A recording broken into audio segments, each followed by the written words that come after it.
What's up, motherfuckers? Hello. Hey, we're doing a new thing. We're gonna be on Big Face while I do warm-ups. That's our cool new thing that we're doing. Hi, everybody. No, our cool new thing Hello. is I wanna have my entrance words. Yeah, you want your right. You have your cool new intro thing. I forgot. You have an cool new intro thing. I think that's what described. we decided was the best English way to say it. Yeah, absolutely. That was proper And grammar. I think it was and new entrance words. And new entrance words. Sorry, I forgot that you have and new entrance words. Yes. Here's the thing. You know what? The moment is gone. The moment is gone. No, Ingalls, I know you saved points for it, but I'm debating push-ups because I've had a lot of negative feedback about push-ups lately, and I'm debating how to have something similar without disrupting flow as much. We want to be good entertainers. I know you save points. I feel terrible. There will be something you can do to punish me, but I want to be a good entertainer. Yeah. Thank you, Gross Demon. No. No. Yeah.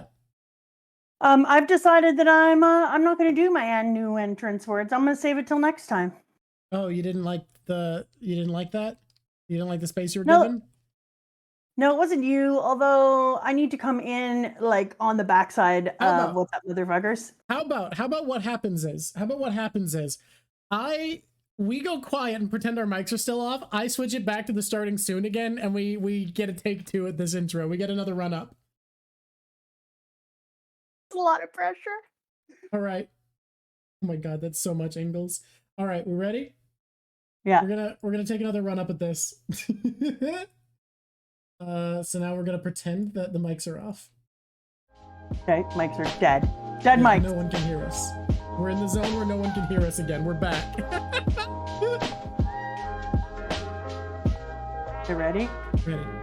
Oh, what's up, motherfuckers? Let's squish this, squishies. Yeah. Is that worth a sub, anybody? Is Let's Squish the Squishies worth a sub? I'm wondering. It's so close. It's so close.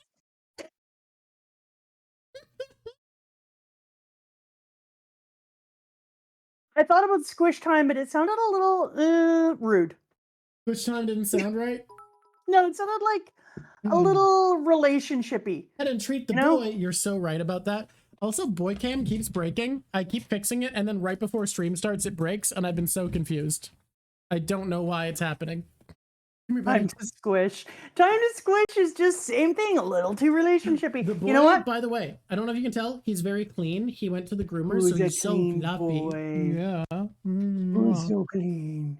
Fluffy boy.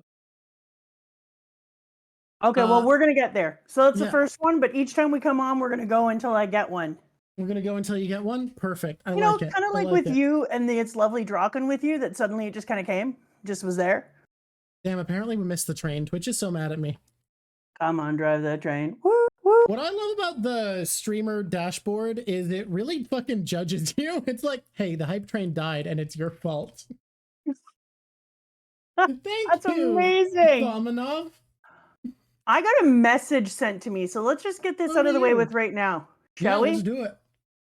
Because I just got a message sent to me, and it had a similar sentiment to the one that you and I were talking about earlier. And so I say that we address it. Let's do the addressing. People get really worried. Congratulate Haberfax, our longtime chatter, on their internship, and then we do it.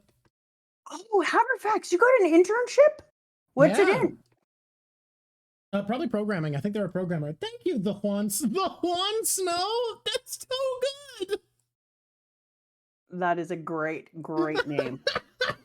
Juan Snow is too good of a name, actually.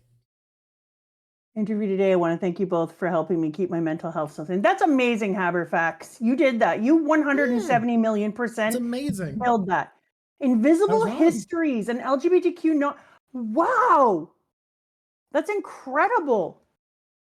Way to get your goals, meet your things, and bring visibility to people who don't have visibility. That's incredible. All right, now we're going to respond to the comments. We're going to take it on. So I don't know where it is, so I'm just looking at it in the people who sent me individual messages world, but somebody sent me a thing.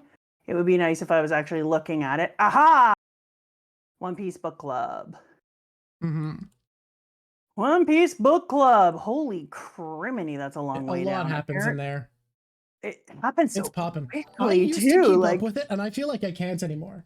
Thank you, oh god, I need to pronounce the name. RDE loss on the road. So glad to have this in the background while driving. Thank you for subbing. That's amazing.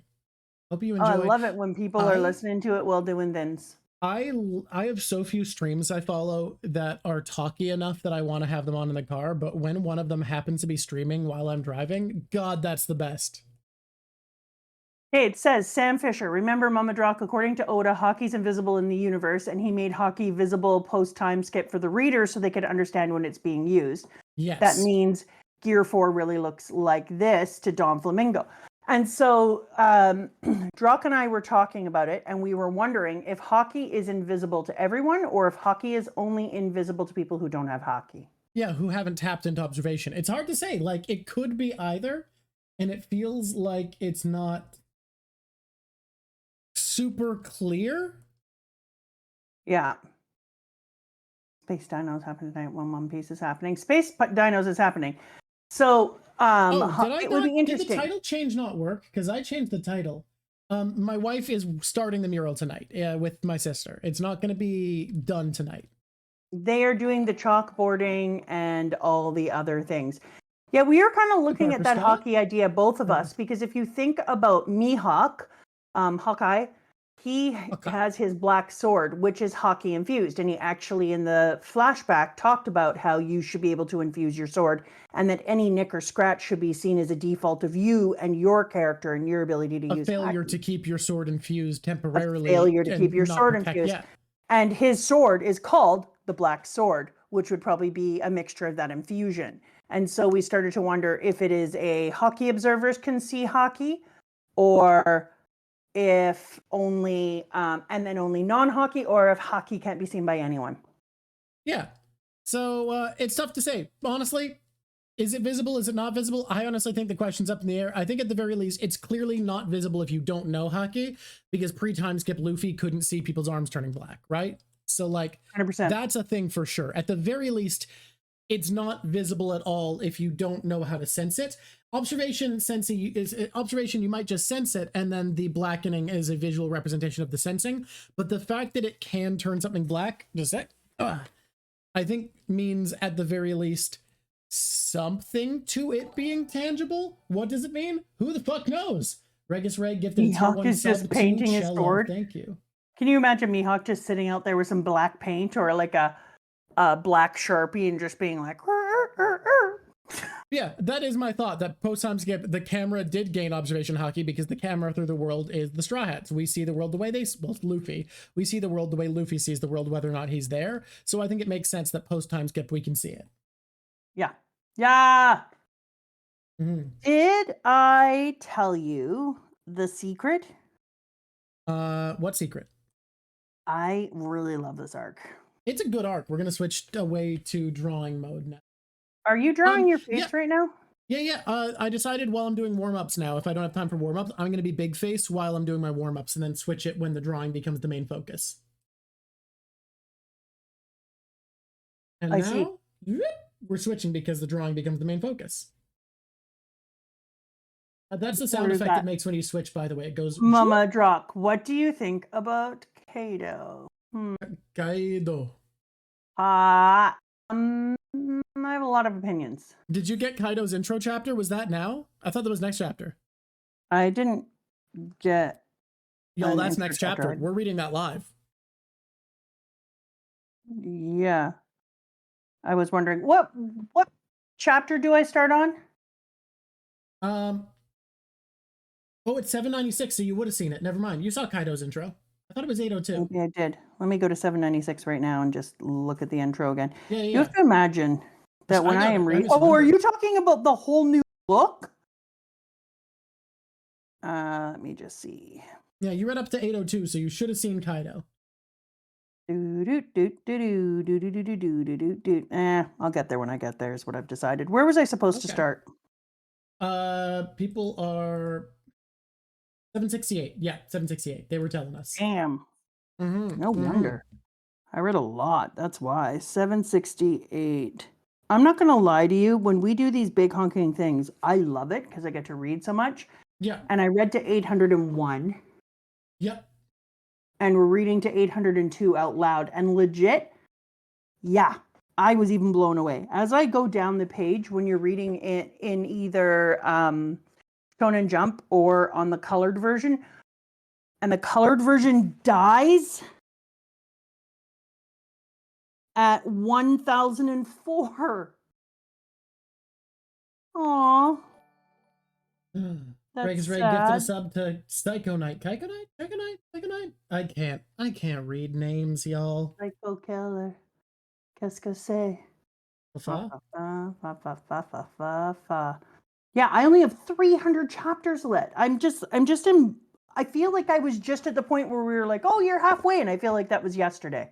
Uh-huh. And now when I move down and do the scrolly, whoa, thank you, Parker Scott. When I move down, and now it's like 2 seconds and I'm down to my chapter. And I was like, holy crap. I think Bardo's ship is the most hilarious thing I've ever seen. Bardo's ship is fantastic. It's ridiculous. It's so ridiculous. We're getting too many great questions to answer all of them, it feels like. There's so much to talk about. Yeah. People have feelings about this arc. And you know why that is? Because it's cool as fuck. It's so good. It feels like the first bit where we are delivering on the promise of the post-time skip being the Straw Hats feeling like big global players who can take on anything. Or at least are in the big fights that have like full world ramifications and they know it. Not just like we are having world ramifications, but we're unaware of what's taking place. It's we are having world ramifications and we know it. Can I say that how iconic this arc is and feels can be expressed, I think, very clearly by one thing. I have not once in the entire, like, nearly 30 streams we've had, I have not once correctly predicted what you were going to have me draw. And today, not ever. I predicted literally both of your choices because I asked, is it going to be No Steppy or Gear Fourth? And those were the two panels you were thinking of. And I was like, well, it's either where he's about to step on him and Luffy blocks him or when he switches into Gear 4. Yep. And you were like, wait a minute, what? Did I just guess them both correctly? Turns out I guessed it exactly, which is fucking crazy. I am... Yeah, I call that panel No Steppy. It's funny. Yeah. I just saw it one time caption No Steppy and it made me laugh, so now I'm stuck with it. I literally didn't know what he was talking about at first, and then I sat for a second and was like, wait, No Steppy? That's amazing. Yeah, we haven't talked about this. Emails asking if you like the Bounce Man design. You were gonna find the shot. Yeah, Kaido, it's gone. We're in Gear 4 now. Yeah. We're gonna find this. Yeah, it's Bound Man or Bounce Man, who cares? Same thing. No Steppy. Yeah, it's No Steppy. You're gonna find it crazy. Did you know that there are people who think that Bounce/Bound Man doesn't look awesome? Wait. Why? There are people who don't love it. Sad. You know what I call those people? What? Wrong. For a long time, Bounce Man, I call it Bounce Man. I know people like Bound Man, but guess what? I don't. You're not converting me. I was manga current when this happened. I've had my time to think about this. At literally as much time as you could think about this, I've spent thinking about this. I like Bounce Man better. And it, for a long time, was my all-time favorite anime or manga transformation or power-up. Huh?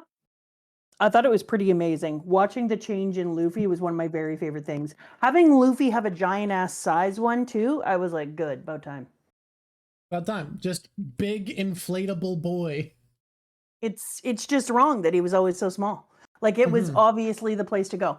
And I talked to you about this before. I predicted that Luffy would have more gears ages ago because it just seemed obvious as shit to me that you wouldn't just stop at Gear 3. I was like, I'm sorry, like 3? As if. I know that he will have more gears past this because that's the best way to develop in the Haki.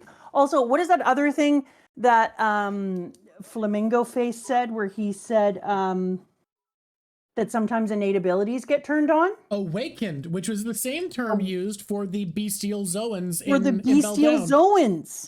Yeah, that's right. And I was like, awakened? So my question is, because I was trying to figure out if the awakening was a Haki awakening or a devil fruit awakening, or if it's devil so fruit it is a powers devil fruit awaken is what he awakening. said. Because devil fruit awakening is what it is, because it's what allowed Dofi to, instead of just create strings, turn the environment into strings. Okay, so that's what I wanted to talk about, because I don't know if we talked about this out loud with people. We said we were going to talk about it out loud, and then we might have not. So I'm just going to say it again as if we've never said it. So when I predicted that we were going to have lots more tiers or gears, I don't know how many more we're going to have. I'll think about that later. I just know it won't stop at gear 4, because that's also a weird stopping place. And I don't therefore think, what is she? Is she 4? Yeah. Yeah, so I don't think it would stop on 4, because 4 is a death sound. So I don't think it'll stop there. So I don't know what other gear it might stop on. But a month ago or a couple weeks ago, I don't even know when it was. I've started making things with polymer clay, and I was trying to make Luffy earrings. P.S. It turns out polymer clay is more skilly than it seemed at first. It's hard to do. It's not the easy, but I did make my golden, my purple mushroom and my gold earrings. So now I have those, and those are amazing. But when I was making them, I was looking up a picture of Luffy so that I could make a Luffy earring, and it showed Luffy, and Luffy was white in the picture. And I just started making the earring using that image. And then I was like, wait, why is Luffy white? And then I was like, shit, am I not supposed to see this? Is this actually not an accident? Is this person not just, have they made like a specific Luffy? And then I was like, shit, does Luffy change color when he gears up eventually? So that's when I started to make all sorts of predictions. I hate it when I'm spoiled. I'm glad it was small, but it was also big. But as soon as I realized that I wasn't just looking at a person who hadn't colored their Luffy in, I was like, FML.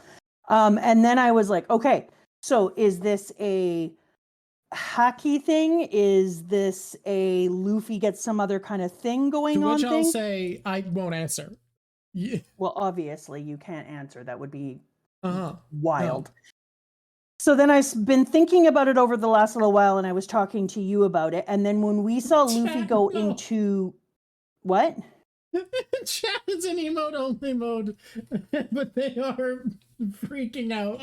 Prison is crazy. Anyways, when I saw Luffy being white when I was trying to make my thing, then I decided, okay, well then I think that Luffy is going to go into more gears and it will change his color. Is he going to change color? Numerous times I said, I talked to you about this and said, is it possible that he can change color a whole bunch of times? Are the different gears going to be different things? And then you were like, I'm not going to talk to you about this. And then I was like, oh my God, is that how he becomes a sun? He gets geared up so much he becomes a sun? And then I read this awakened thing and I was like, oh shit. Or can he be awakened still? Because I thought, oh no, I'm dead right. I'm dead to rights. It's pure Haki. This is how it's going to happen, blah, blah, blah. And as soon as this awakened thing happened, I was like, or does Luffy go down a awakened path and change color and is able to change more about himself? Perhaps. I thought I was just so there. I was like, okay.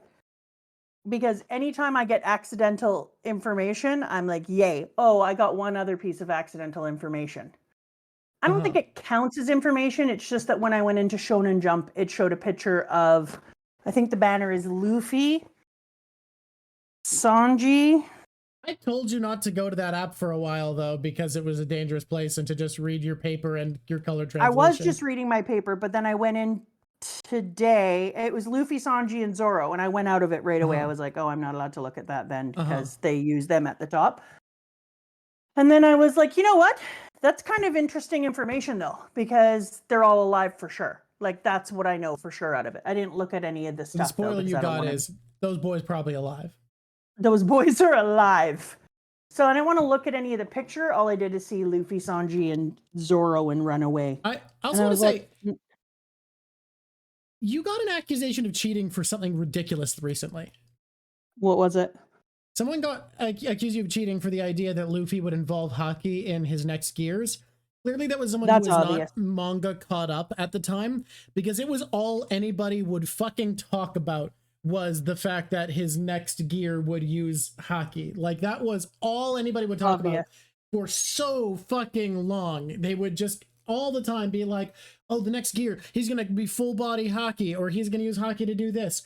I honestly love the mix of Haki and Devil Fruit for gear 5th, the idea, or 4th, sorry, wrong number. Yeah. The idea that like he couldn't contain this shape while inflating his muscles if he wasn't also hardening his rubber, and the extra give the inflated muscles gives him mixed with the armor of Haki. Somebody deleted your art? Oh, okay. Look, I'm just going to exaggerate it further. This is great. All you've done is made it way worse. He's going to make that thing 70 times bigger now. Yeah. More exaggerated, more proportion. Let's do it. But like the idea that the muscle inflated bones are held in place by the Haki, and when people Doflamingo goes to use a cutting attack against them, it bounces off because the hardness alone isn't enough, but the hardness plus give means that he's extra durable. That's really cool. Yeah, 100%. Because that's what I was thinking. So now I think there's going to be something together. Because you see, do you see what Mr. Bean said? They saw an English teacher reacts to One Piece through Murphy, and they think we've inspired a new fan. That's cool. I saw that so now in my recommendations. So now I'm starting to wonder whether or not it's going to be a combination, because if you become an awakened Devil Fruit user and you have King Haki, like our bad piece of crap dope flamingo, then that to me could be something that could put you at god tier level, and that's when I could see him becoming a sun god. So there was something interesting. There was a theory that showed up about this time that Haki might be essential to mastering a Devil Fruit, based off of the idea that we see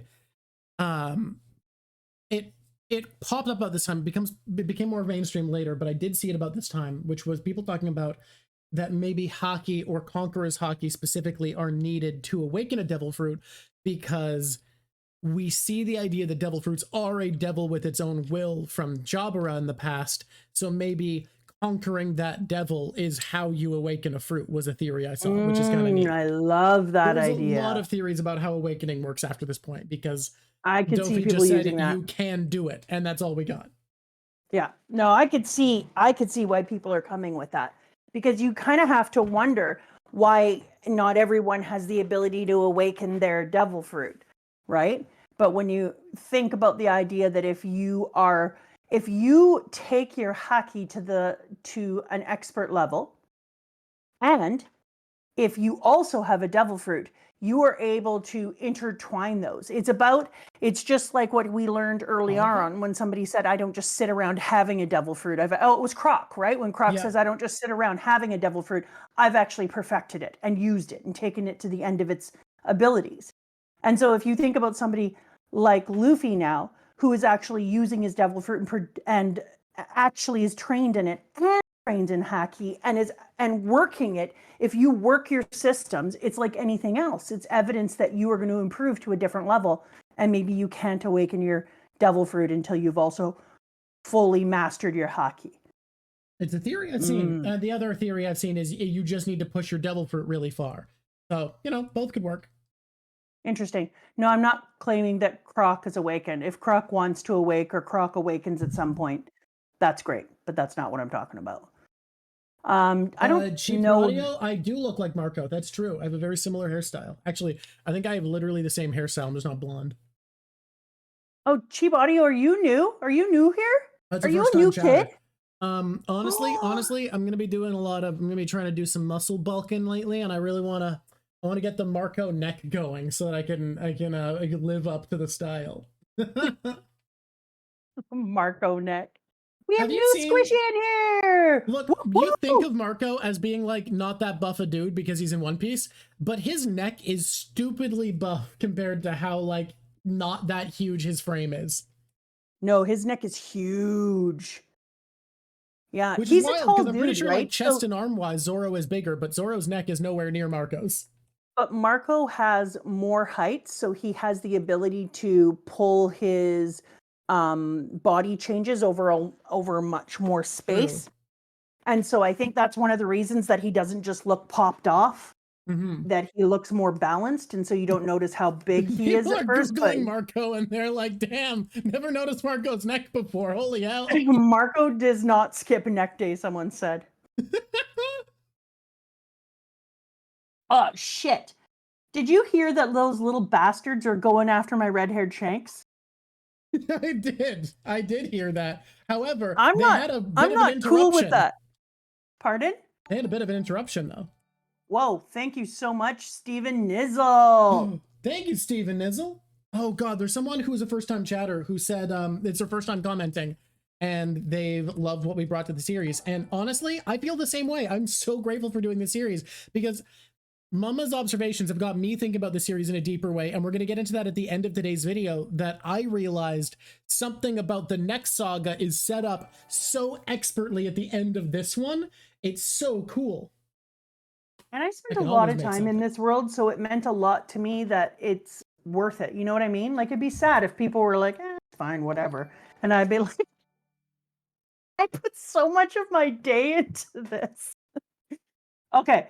Can you show people, before we get to the beginning of this arc, can you show people my computer? That's gonna take a fucking second. Oh shit. Take a fucking second. The mouth on this kid. Hey, would you talk to your mother with that mouth? Yes. You can't tell what I said. I only said it in my mouth. I'm not even audible, really. Who raised him for sure, Paladin Berserker? That's so rude. All right. Yeah, you can also see if I go big face, we can see these as well. So let's do that quick. Our lovely editor, Cricket, makes stickers with their amazing art style. We can take a look over here. These are my deck boxes that I put straw hats on, because I am a nerd and I like Magic the Gathering. So I put Cricket stickers that we got sent on my deck boxes to tell them apart. And I will now, for everyone, grab Mama Drox that she put on her stuff. You know what? I'm just going to grab the computer for now. Which non-Luffy devil fruit does Mama want to see awakened? Oh, that's question. Nice. Next. Thank you. Next the weirdo. Okay, which devil fruit do I Here's want Mama's to laptop see with Cricket stickers. Awakened. Yeah. It has rub-off spots where I've shoved it in and out of its container. Did you show them that Nami isn't missing? Show them the inside. Nami isn't missing. Nami and... Fine, I'll show the other one. I only wanted to do one. Nami and Luffy are on the inside. People will be like, she hates Nami and Luffy. Look, I didn't want to stick on this because I can't see chat while I'm doing all this, but... Dusty Draugr. No, this is Nami! The inside of the computer. The inside of the computer, Nami and Luffy are hanging out. Oof. That keyboard's dirty. Close that baby off. Okay. Hello, Nami, you sweet baby. Hello, Luffy. They get to be on the inside. And then I'm going to show you a picture of where my ace is and my t-shirt. But I can't put my t-shirt on me because otherwise people would see me, and that's not going to happen. So I'm going to find a bear, and I'm going to put the t-shirt on my bear. On a teddy bear, yeah. Personally, don't think you strictly need Haki to awaken your fruit, but the kind of person who has the drive to awaken tends to have strong Haki. Lampshade? That's a very good observation. I mean, it's a thing in One Piece in general, that the kind of person who succeeds in their dreams usually are. Straw Hats is a cool idea. The highest ratio of sad backstory pages. There's a lot of sad backstories in this, huh? Yeah. Oh, I did kind of want to put Luffy on the apple symbol, but I decided I wanted to see them when I opened it. Aww. It's just something that I really wanted to be able to see those two when I opened it, so I put them there. I think Nami is essential to everything. She just doesn't often get to be the one doing like the craziest shit. But I think that she is like a silent thread that pulls everything together all the time. And without her, I think they'd be absolutely screwed. The upside is she took a break this arc, so she didn't even have to be in contention. She wasn't around. It takes her out of all the bad talk. Okay, somebody asked who I'd want to see awakened other than Luffy, and Luffy's would be amazing.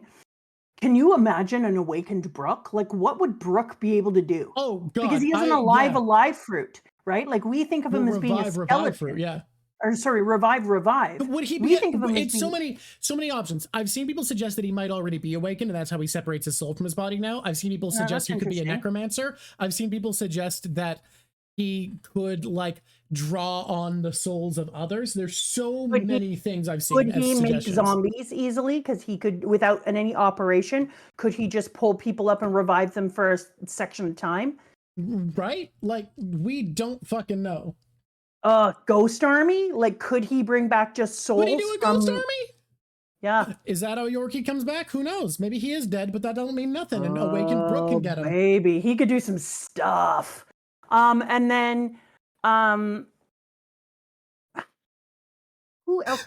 My God. Okay, people said like Aragorn, he can charge him with a ghost army, and all that came into my head was yo ho ho ho ho ho ho. An awakened Foxy. An awakened Law would be wild. What would happen? Would he just get roomier? No, an awakened Law, like, first of all, could he have rooms within rooms? What does that do? Within rooms? What does that do? And what does that do? And are you able to keep people in different sections of them? And can you just mix people together all over the place? You could do some stuff. I don't know. Who do I want to be awakened? If I'm going to be honest, I want an awakened Brook. That one, to me, that feels wild. I don't know what an awakened Chopper would be, but you know what I think that it would be? Creepy. I've actually seen a theory that I really like, that Chopper uses rumble balls to artificially awaken his fruit, because the big, stupid, smashy, invincible monster thing is what the jailer beasts of Impel Down are. So he used rumble balls to artificially awaken his fruit is a theory I've seen, and I actually think it's true. Yeah, maybe. That's possible. I heard no one say the concept awakened Law gets house. Flamingo is seen in a pink fur. My theory is that he's a fabulous fashion sense. Try and discredit it. No, everybody knows. The man is fashion personified. The man drips. He is like whenever I hate him. Professional athletes have dressed up as Doflamingo to go to their events. That is a thing that has happened in real life. His shoes alone make me be like, damn boy, you have some confidence. Dude, there's this guy who did like a sexy photo shoot of One Piece inspired outfits, and it would be a spoiler for you to see it yet, but the black community was apparently roasting him because a few of them were too effeminate. And he was just like, if you think Doflamingo ain't the manliest motherfucker who lived, that's on you. That's wild. I love to hear about other people out in the world just loving on One Piece and being like, you don't know nothing. Oh, no, you have no idea. I can talk about this now. The Olympic Games, the last Summer Olympics, there were 3 separate people who did a One Piece pose and then got gold. The first one was a giant fucking manly man who went out to do shot put for America, yelled super and put his forearms together, and then broke a world record for shot put. Okay, that's freaking wildly awesome. Yeah. That person just gets, they're 20% cooler than they were before that. Mm-hmm. And then on top of it, they won an Olympic gold. So then they get another, 20% for the Olympic gold. Did you hear that Lav went away, and where she was, there were straw hat flags hanging out in France and in the I did. road? I just saw that. I didn't reply yet, but they were in France. So incredible. Yeah, it's rad. And just videos. Like, yeah, there were 3 separate One Piece poses in the Olympics. I can't remember who the third dude was. One guy did the Gear 2 pose after getting silver, but people were like, you can't do it after. So he did a Gear 3rd thumb bite pose and then got gold in his next event. That's incredible. There was another one, and I can't remember what it was, though. MMA fighters do Gear 2nd before fights. That is a true thing that happens not infrequently. Yes. That's incredible. Frankly, can you think of a better getting pumped pose than the Gear 2nd fist to the ground? It's really good. It's so awesome. Plus, you get to be kind of tongue-in-cheek. You don't have to be like all serious about yourself when you do it. Mm-hmm. You're like, I'm doing this thing and I am cooler, and we all know it. And on top of it, I'm kind of like I'm channeling a manga, so bite my ass. Yeah, people are asking now. Ads are starting eventually, just so you know, in like 2-3 minutes. Someone's asking if you have a theory for what awakened Gum Gum would look like. You said earlier that he could change his body more. Have you thought about it? Yeah, so one of the things, because I think a further down the line, Luffy, it's going to be, I think the colors are going to come in. Do you remember when we were doing, what's the island with the dinosaurs called again?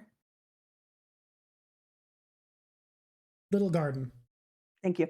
When we were doing Little Garden and we were talking about the Little Miss Color Me Rainbow chick and how hyped it was, and then how I started talking, Little Miss Golden Week, thank you. Why do I call her Little Miss Golden Week? She reminds me of the Little Miss Naughty, the Little Mr. Nosy, you know those guys? That's the little wild. and she reminds me of those. That's nonsense. That's nothing. No, you're nonsense. Don't be ridiculous. She reminds me of them. Okay. So no, that's not nice. I'm gonna be nice. So she reminds me of those dudes. And so when I saw them, I started to think about her colors and how colors have meaning. And then later on, we saw it in another thing I did where I said that the colors were important. Where was it when I started? Is she 18? Oh, good for her, little Mr. and Mrs. Books. We were doing another one and colors became important. When the hell was that? My God, it's all blending together now. Anyway, I think it was regardless. in Fishman Island for some reason when you were talking about Haki. The color, when you're talking about like the color of whatever Haki. I had an earlier one when I was talking about how the different colors were going to have different powers and that putting colors on things meant something. I think that was still Fishman Island, yeah. Was it? Because we were talking about her and how she would put, and I said how she uses the color theories and puts colors on things, and how and we were talking about the sunlight and reflection and talking about how that was probably Haki, obviously, because he said she didn't have a devil fruit. So she was using the Haki colors and breaking apart the visible light and using distinct things. I remember because we were talking about how there might be other types of Haki and that we're not aware of them and that it could almost be separated like color systems and broken apart. So you can see all that there's observation Haki and there, but in actuality, there's a whole bunch of different types of Haki, and it's almost in a color spectrum. And that the Haki could be related to different colors, and that's one of the reasons when she puts it on things. We did talk about what does Haki taste like when I said that I think that we should be able to infuse food with it if we were Sanji, and that's where he got those secrets from, the secrets of cooking. And so I started to wonder, and then when I saw White Luffy, ooh, that's a bad way of saying that. When I saw, I started to wonder, is that a specific type of Haki? And so now I think that when we're going to see an awakened Luffy, there's going to be, because I know we have to see an awakened Luffy. I'm sorry, that's Chekhov's gun. You can't have him being like, oh, and you can be awakened. Oh, just like those other Zoan types who are awakened. Yes, but we're never going to talk about it again, and it won't matter for you, Luffy, even though the story revolves mostly around you. So when I started to think about that, I wondered if we are going to see an awakened Luffy. Is he going to be able to change all the things around him to rubber the way that Dofi was able to change everything into string? But on the other hand, let's be honest. Let's be honest. Oda doesn't like to do things all the same. He doesn't like he doesn't want things to be too predictable. Yeah, he doesn't like you to be able. Don't worry about it, BP. I literally just saw a picture of Luffy and he was white, and I just started to think that it was a thing. Because yes. Oh wait, it's ad time. It makes it look like you're all saying ad time. It's subs mode. Hello, subs. Hi, subs. Hi. The ads have come for us. What is Pfeiffer Draws worried about? Probably just that you saw the thing. People. It's fine. I literally just saw a picture of Luffy being white. And then I am me, so I read into it. Why not? Well, but obviously Luffy's I have Brazilian, to. not white. That's so true. Pardon me? But someone said, but Luffy's Brazilian, not white.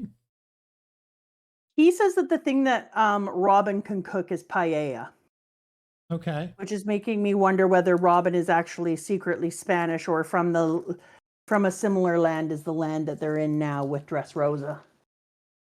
Because I why is stand by. Robin cooking the paella? I like the theory that Luffy and Robin are siblings. Can I explain why? No. Other No. than she seems to just genuinely understand him. Robin's officially Russian, it is true. Yeah. How he creates their officialness, the way that they create the officialness for their birthdays is wildly crazy to me. Yeah, but how the official ethnicity seems to be something that Oda thinks about more. You think we've met other awakened users already? Ooh. Almost certainly. I mean, I was going to say, we we talking must about this have. like at all in order? Or do I want to just go part by part? Do you want to talk about it in order? I don't think we ever have to, but we often end up doing it. I think if we're doing it part by part, I want to hit all the parts that people care about. Everyone was asking questions when we launched today. I'm going to talk about it, but I'm not going to make it feel like I have to be prescribedly in order, because I hate it when I do that. It feels so prescriptive. It's more artificial. I think we have a conversation. Yeah. We examine. I do think we save the ending for the ending because we want to talk about how it thematically sets up the next part of the story. I agree. Mm-hmm. We saw some shit in this one, because not only were we like super sad for the beginning of the life of Dofi, who sucked, and his much better brother Korra, but we saw the backstory of Buttface later, and I actually felt a little bad for him. I'm not gonna lie, even though I hate him. Like, don't get me wrong. And I felt actually a little bad for him. What? Maybe so Waffle Senor is Pink, waiting. I think I've seen people be like, oh my god, he's entirely redeemed from looking at his backstory. And I've seen people be like, I still hate him because he lied to that woman. And I'm definitely in the middle of like, yeah, he's actually still a really shitty guy. He was off doing crimes and killing people while lying to his wife that he was a banker. However, I also feel bad for him. What he experienced was really tragic. I think it's ridiculous to say that because a person has had things about them that were wrong, or ways in which they were rude, or ways in which they were not kind, that anything bad about them doesn't count. Like, or anything about them that is good or hard doesn't count. Like, you screw you, it doesn't matter if you had a hard beginning. He loved his wife so fucking much. Yes. He loved his wife and child. Absolutely terrible for him. And that idea of him only wearing the little baby suit because it made her smile, and now he just wears it all the time, that's actually really crushing. It's so crushing. It's brutal. Felt really sad for that kid. And it explains why people around him think he's so hard-boiled, because they're like, oh, he's just doing this for this sad reason. And also it explains why he's like, stay away from me. I only cause suffering. I'm going to cause problems. Yeah, I felt really, really hurt for him, because also you're also talking about the end of a child's life, and children are kind of a thing for me. It's a soft spot in my heart. Children are. I don't know if you know this, as a person who chose teaching as a profession, to think about his little baby's life ending, and on top of that, the devastation that would have caused to his wife, who then went to call him and share in this terribleness and comfort each other, and instead finds out that she's been lied to and that her husband isn't. So I feel more sad for her. Yeah. But it's not like Senor Pink didn't have a bad time there. And like, he very, very clearly loved his wife. Yeah. I feel more sad for his wife, but I still feel great empathy for him. But she smiled. It's not enough, Paladin. It's just not enough, my friend. I don't feel like it's enough. Yeah, you know who I do feel deeply sad for? Smile and doesn't make her story okay. I did feel deeply sad for Bellamy. Watching Bellamy have his spirit crushed while trying to remain loyal to Dofi, I think we're gonna have a weird Bellamy curve, and I think Bellamy is gonna break my heart. Yeah. Well, if I'm thinking about writing Bellamy as a character, and I see him realizing what a doofus he's been, and then being like, deciding to, because Luffy had him, deciding that he's going to buy into this friendship, and then becoming part of the friendship and doing more with himself and feeling like he can be more. I still feel that if Dofi ever said, "Look at what you've done," and I'm so impressed with you, and used him, that boom, he'd flip. Not Even if he became impossible. a better person, even if he decided that he had to be a better person, I still think he'd flip. I mean, would I want him to? Maybe not. Do I think that they could write an arc where he just becomes a good person and fights against him? Yes. But I worry that they'd pull oh God, what was his name? Who was having relations with his sister. What?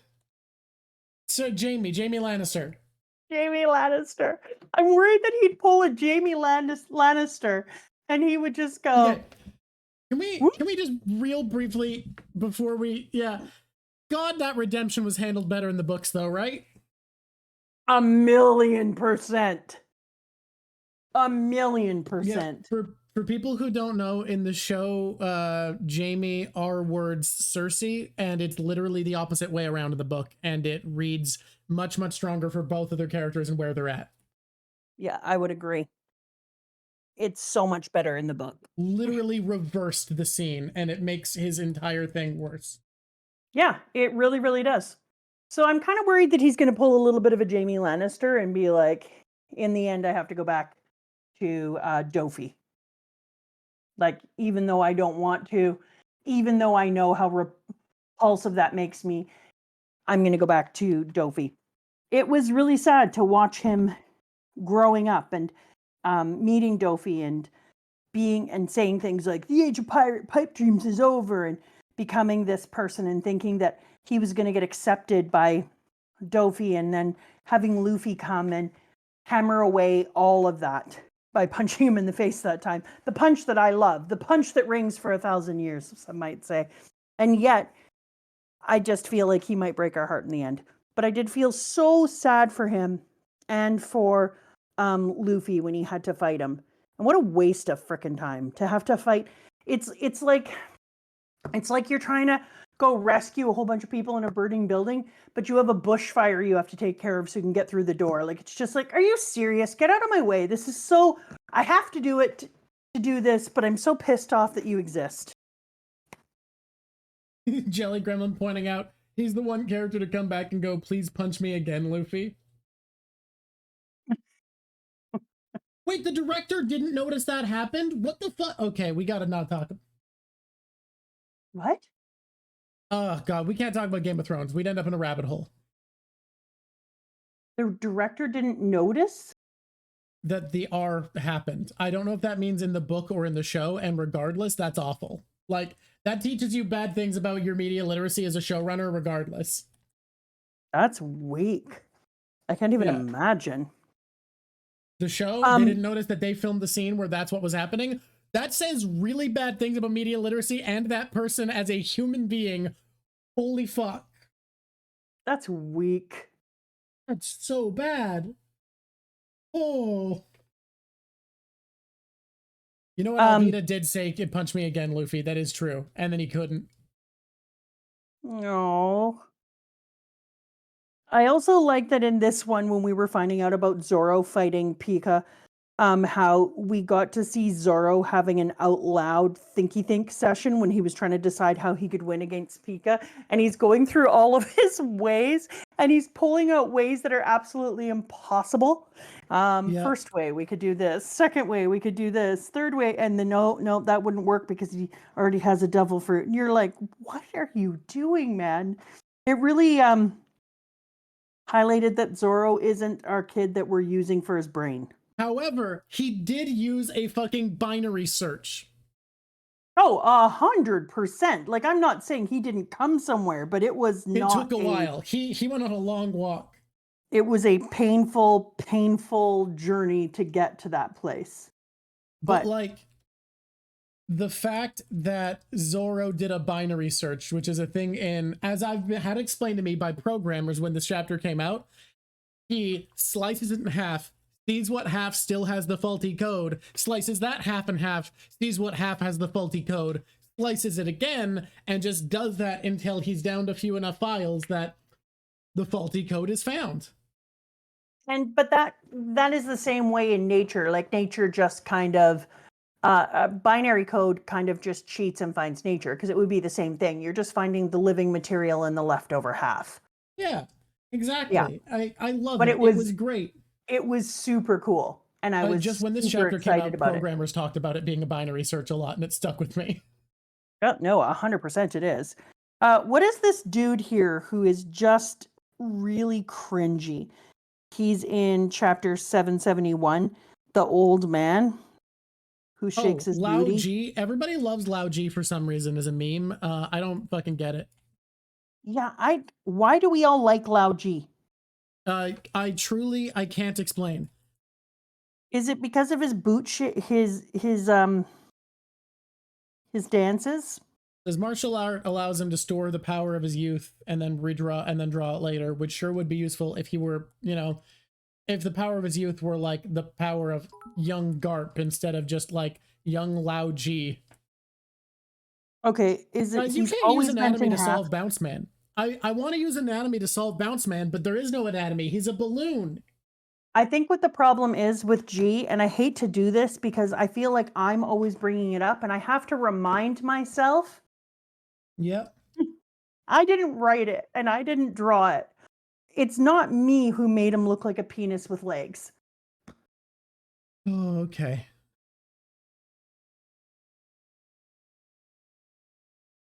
You can't argue with me on this. I'm not wrong. He does. I want you all to go to 771 if it's available to you. And go down to, I don't know what page it's on because I'm reading in the colored on this one, so I'm just pulling down. But go down to the one where he's saying Immortal Warrior's joint pain, which I have to admit is hilarious as crap. It's very funny. Immortal Warrior's joint pain is amazing. You can say whatever you want. You're right. Everyone who's going there is saying you're right, though. A lot of people you can say whatever you want and be like, you're wrong. Look at the page where he's saying Immortal Warrior's joint pain and tell me he's not a penis with legs. And if you can say that after looking at it, good for you. I obviously cannot right now on account of drawing, but like everybody who's going, I can see is like, no, you're right, actually.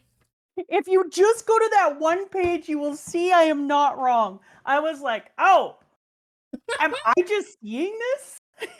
He's literally a penis with legs. He's even purple. His body is purpley blue. It just looks like, I don't want to say all the reasons why it looks that way, but anyone who stares at the picture will know. Can I just say, I think there are people who go deeper into symbolism and deeper into lore, deeper into character than we do. I think this is the series on YouTube that, from what I've seen, goes deepest into thematic writing out of any single One Piece analysis channel I've seen. And I think it's funny that we're also the channel where you just said Lao G looks like a penis with legs. But I'm not wrong. You're not wrong, but it is funny that we're both. And this is exactly what I didn't want to say, but they said it. Thank you, Twisted. The head veins don't help. You bet. I was like, shit, man. Why do I have to notice all the phallic things in the boobies? So, yeah. That's all I'm saying. Ugh. What the hell's up with babe? You know what? I'm also not really enjoying this whole Baby 5 just decides to like. Okay, here's the thing. Did you piece together why her name is Baby 5? No. He was the 5th baby. What 5th baby?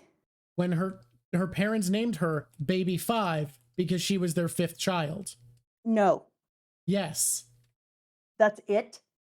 Yes, that's why her bit is needing to be useful to somebody and doing anything if anyone tells her that they need her. Awful. Because she felt useless to her family, who cared so little about her. I'll gladly die they for named her you. Baby 5. Yes. Oh, that's so terrible. Yeah. Yeah. Oh, that's right. It won't be of any help. Blah, blah, blah. Oh my God. I skipped this whole page. You skipped a page by accident? Okay, this I explains think why what you didn't. happened is I skipped the whole end of this chapter. I thought I was on the next one when I came back to read because I don't remember any of this If stuff. you don't remember Kaido being introduced, you might have skipped that too. Okay, let me read this out loud. Is everyone okay if I read this out loud to you? I'm going to readjust. Because I was just looking at this and I was like, wait a minute. I think that I was up here with Lao the penis and I closed it and was like, that's enough for today. You got the Lao. And then the next time I read it, I think my brain was like, nope, you're on 772. Let's not go back to the penis one. That's amazing. Okay, I'm going to read it from here. Okay. Baby 5 starts. What? You've got to be joking, Lao G. Don't die. Come back to us. He couldn't hear her properly, but he came back anyway. Oh my God, because he dies and revives. Oh, shit. Such a penis pun. Oh my God. That's so funny. Is Lao G just entirely a dick joke? I think he's a dick joke, man. He dies and comes back with bigger strength. He goes soft and hard. Tell me he's not a thing that rises again, that he's a dick joke. He's a dick joke. Oh my God. That's I think so you're right, funny. but that's not wrong. I'm sorry. I'm not wrong. Look, guys, I know Zoomers are all prudes, but y'all gotta be able to handle dick jokes in manga, right? Like, come on. I'll come for you. You are all prudes. I've talked to you people. It's so funny. Okay, let me grab some water if I'm gonna read. And let's do this. Oh, I can't believe I missed that before. Well, I missed it on purpose. I don't want to see it. Apparently, I so didn't want to see it, I skipped a chapter. Mm-hmm. Because I'm like, I don't recognize any of this. I think you read fast enough that you skipped Kaido too, or you would definitely remember him. He has a memorable intro. Well, let's see. Okay. I also was switching between book and this. You were switching between, yeah, your digital and your physical, so it makes sense that you accidentally skipped a little. Yeah. Okay, here we go. He couldn't hear it, but he came back properly anyways. The great Don Chin Zhao has grown old and feeble indeed. They're not even talking to each other. Oh my God. Hey, what are you doing? I know, that's what I'm saying. And he's never upright until he gets his strength, and then he stands upright more, and then he crouches right over again. Oh my God, no. He's a joke about erectile dysfunction. His martial art is just fucking Cialis. Mm-hmm. No. I'm telling you. It's not great, but it's true. You just need to get over it and accept it. Hey, what are you doing, Sai? What do you mean? Hey, stop fixing my collar. You're not my wife. Off me, Don Quixote family. Stay back, you creepy villain. What? But I thought you needed me. What do you want me to do? Just say the word. Ridiculous. Fine. How about this? Die for me. If I let you walk away, and you interfere with the Straw Hats, then my attempt at repayment will be for nothing. We've got to take down the officers. At least prepare yourself, woman. Okay, I'll gladly die for you, as long as it will help. Oh, sweet Jesus, baby girl. No, huh? Wait. If there's one thing that makes me happy, it's helping others. Oh no, this time it's baby 5. Don't do it, fool. I was just playing along with the act. If you kill yourself, the victory will leave a bad aftertaste. What are you doing, Sai? Forget her. Why are you stopping your enemy's death? Have you gone mad? A leader of men must be cold and calculating. Shut up, Gramps. Quit acting like my teacher. Hey, woman. What bliss to serve a purpose even in death. Why did you have a child? This is her flashback. Yeah. It won't be of help for years, and it eats plenty. Already got too many mouths to feed. Go leave her in the mountains. Stay here and don't follow. You're of no use around here. You are unwanted and unneeded. Even you, Mama? Even you don't need me? But now I am needed, she says with a gun to her head. Stop it, you dumb broad! You're the fool, Sai. You're a disgrace to the Hapsu. I'll split you both at once. Drill Dragon! No way, the ice-splitting headbutt! It's my problem, stay out of it! Nail! Oh, wow. Yeah, no, I skipped this, because I even said later on, when did his head get bent? Oh my god, you accidentally skipped half a fucking chapter. Yeah. Knock it off! She starts crying. Gramps falls back with his bent head. But I was trying to help you. And I guess you've been living in a place where no one forced you to stop doing that. Look at that. Don Chinjiao's drill head is broken. Oh, no way. I don't believe it. Did I do this? You've really done it now, Sai. You've broke my drill head. Are they infighting or something? Your true power has finally awakened. Your training of blood, sweat, and tears has finally borne fruit. Well done. The secret of the Hashokan style has been passed to you. Sai, I now christen your deadly leg with the name of Dragon Drill. Nail. Dang it! The whole section! Yep. Look, I guys, have what seen chapter that. does Kaido show up? Because she definitely didn't read that whole chapter. Yeah. I have seen your foot is powerful enough to split the continent of ice. Gramps. Now the Hapsu is truly yours. Your betrothal is null. You are free to do as you wish.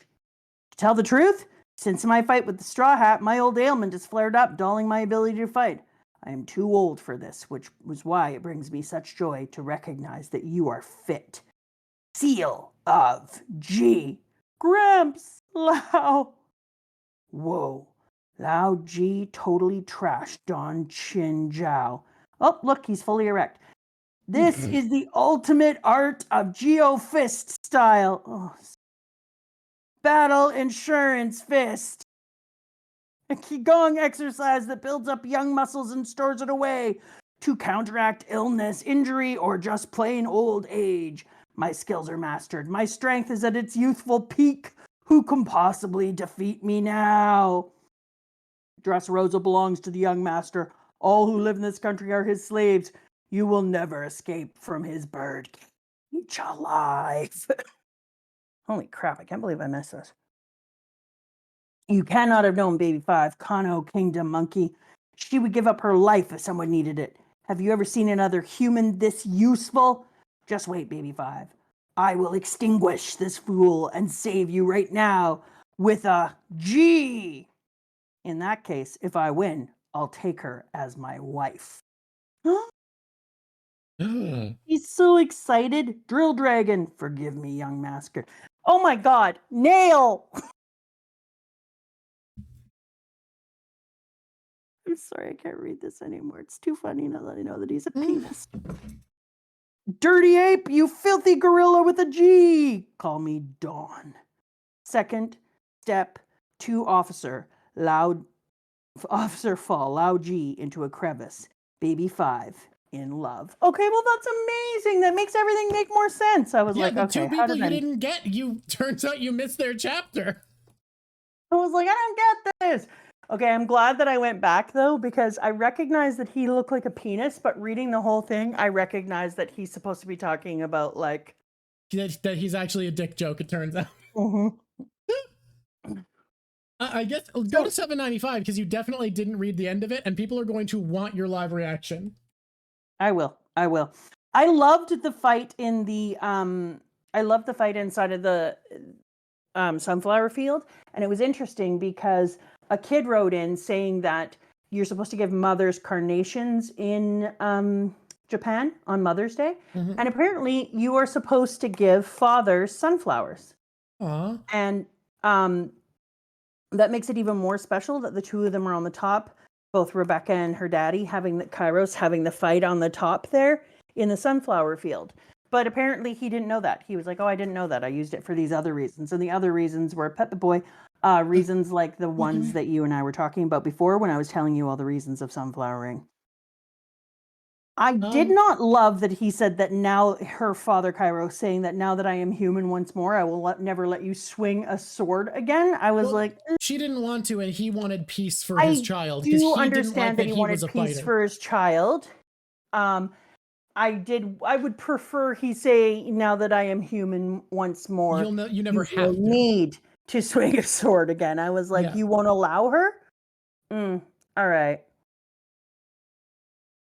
He's meant to be the embodiment of a warrior who wishes he wasn't and values peace. I understand. I understand that. I also understand that. Like Rebecca a lot. Oh, that's sad. I love Rebecca. She's one of my favorites. Now that I am human, your nipples were not chafed under the armor again. You know what, Antar? You're not wrong. Your nipples are safe.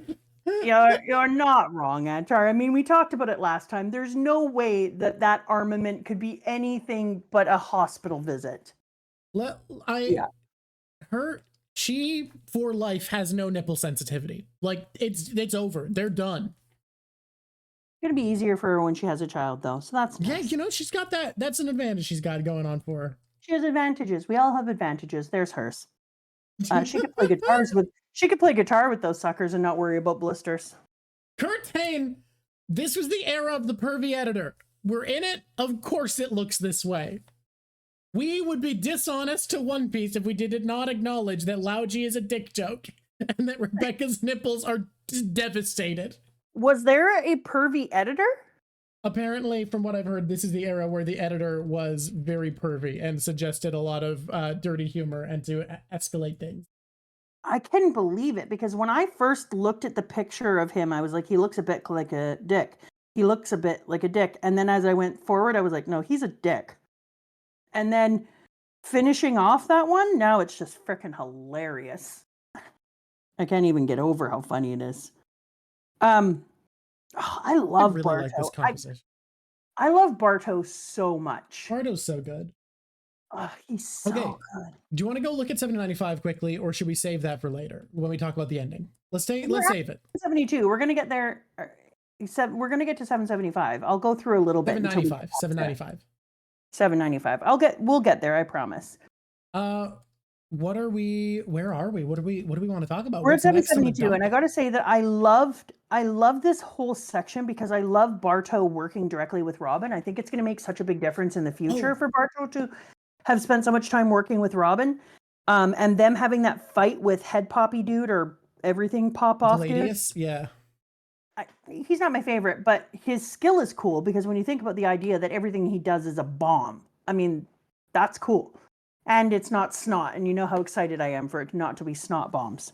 But to have him working with Robin was really, really cool because even though he was weird, he did work with her a little better. But it was exactly what Tavion is saying. Barto treats Robin the way she deserves to be treated. He really is. He really hypes up all the cool thing Robin does. And it's funny, I haven't seen anyone hype up her shit. And she does like running up her own arms, growing out of a cliffside. Mm-hmm. Come on. So that needs to be hype. I want to briefly mention something because we talked about actually, this is a good point. It's an ad break. It's a good time to talk about it. Subs, you get this story. When this was releasing weekly, people were actually very upset about the end of the Kairos and Diamante fight. Why? Everybody was so obsessed with the idea that Robin was going to use her power to make a leg for Kyros. It was such a common thing. I saw so many, and my thinking is, she can only grow her own legs. Was she putting a how sexy fucking leg hard on would him? it be to fight if you had someone else's leg that you can't control growing out of your stump? No, it was so common. Stupid. People talked about Law doing it in the future, but it was so common for people to talk about, oh, Robin's gonna give Kyros a leg and help him win. And no, that's dumb. I think her picking all the sunflowers to protect them was a way sweeter symbol, and she had to endure a lot more for it by taking in a lot of the impact. But I like it, even though Oda didn't know about the sunflowers and fathers. The idea of her picking and giving the life of his child to the father with sunflowers, that's amazing. Yeah, and yet there was so many people I saw, so many people making angry comments about that Robin. This is a thing I just want to talk about. When things are weekly, people get so into ideas for so long that when it doesn't happen, they don't think about what did happen and the value it has. They just get mad because their thing didn't happen. It's a common thing. And I just think this is a nice little isolated moment because you reading through and everyone else who got through this quickly is like, that's so dumb. Why did people care? And this was the longest arc at the time. You're right. That's so true. So people had a long time to think about it. And reading it weekly felt like a drag because we'd never read something this long before, and it had been going for like 2.5 years, a little longer. And when it got, I think at 2 years at that point, and when it got to that point, and people had built up this idea that Robin was going to give Kyros a leg and help him fight at full power, nobody really, some people did, but people didn't really consider that that doesn't make sense, and they didn't read what was there for the value it had. That's too bad. Here, wait, can we just take a pause? This person, tell Flora, I don't know if they're on. They said, hi, I haven't caught up with the videos and VODs, but real quick, I love this show format and your dynamic relationship with your mom, and I'm recommending the series left and right, especially people starting to get into One Piece. So great to hear someone else's thoughts while going through the series. That's super sweet. With how little I optimize for the algorithm, word of mouth is what we're relying on, so that is incredibly meaningful. I will stop having fun if I do any of that shit. I will stop enjoying this the minute I do that. That's exactly it. Neither of us are into that kind of shit, so we're just like, it grows or it doesn't. That's exactly the mindset we have. We're in, if it's gonna grow, it will. Give Bellamy a treat. So that's a really interesting thing, but I could see people's point because I'm not reading weekly. I'm having to read swaths. I read so many chapters that I missed 3/4 of a chapter and didn't even notice. Right? Like, because I'm reading so many chapters at one time and through so many formats. Like sometimes I'm reading the Shonen Jump, sometimes I'm on the Color, sometimes I'm on my books at school. And so I could see if you were reading this week to week that you might start to make predictions and you would feel really kind of married to them and feel like you had to follow that prediction through. So I could see why it would upset you when they don't take place. You might feel like this was right there for you. Why I would wonder, would anyone feel that having like a random 6'2" woman's leg on them be the thing? First of all, you have what's her face, the queen, princess, who can actually heal people, and he tells her not to later on. And then you have Law. So if you're going to predict anyone, nothing happened, Red. If you're going to predict anyone, why wouldn't you predict Mancherry and Law fixing?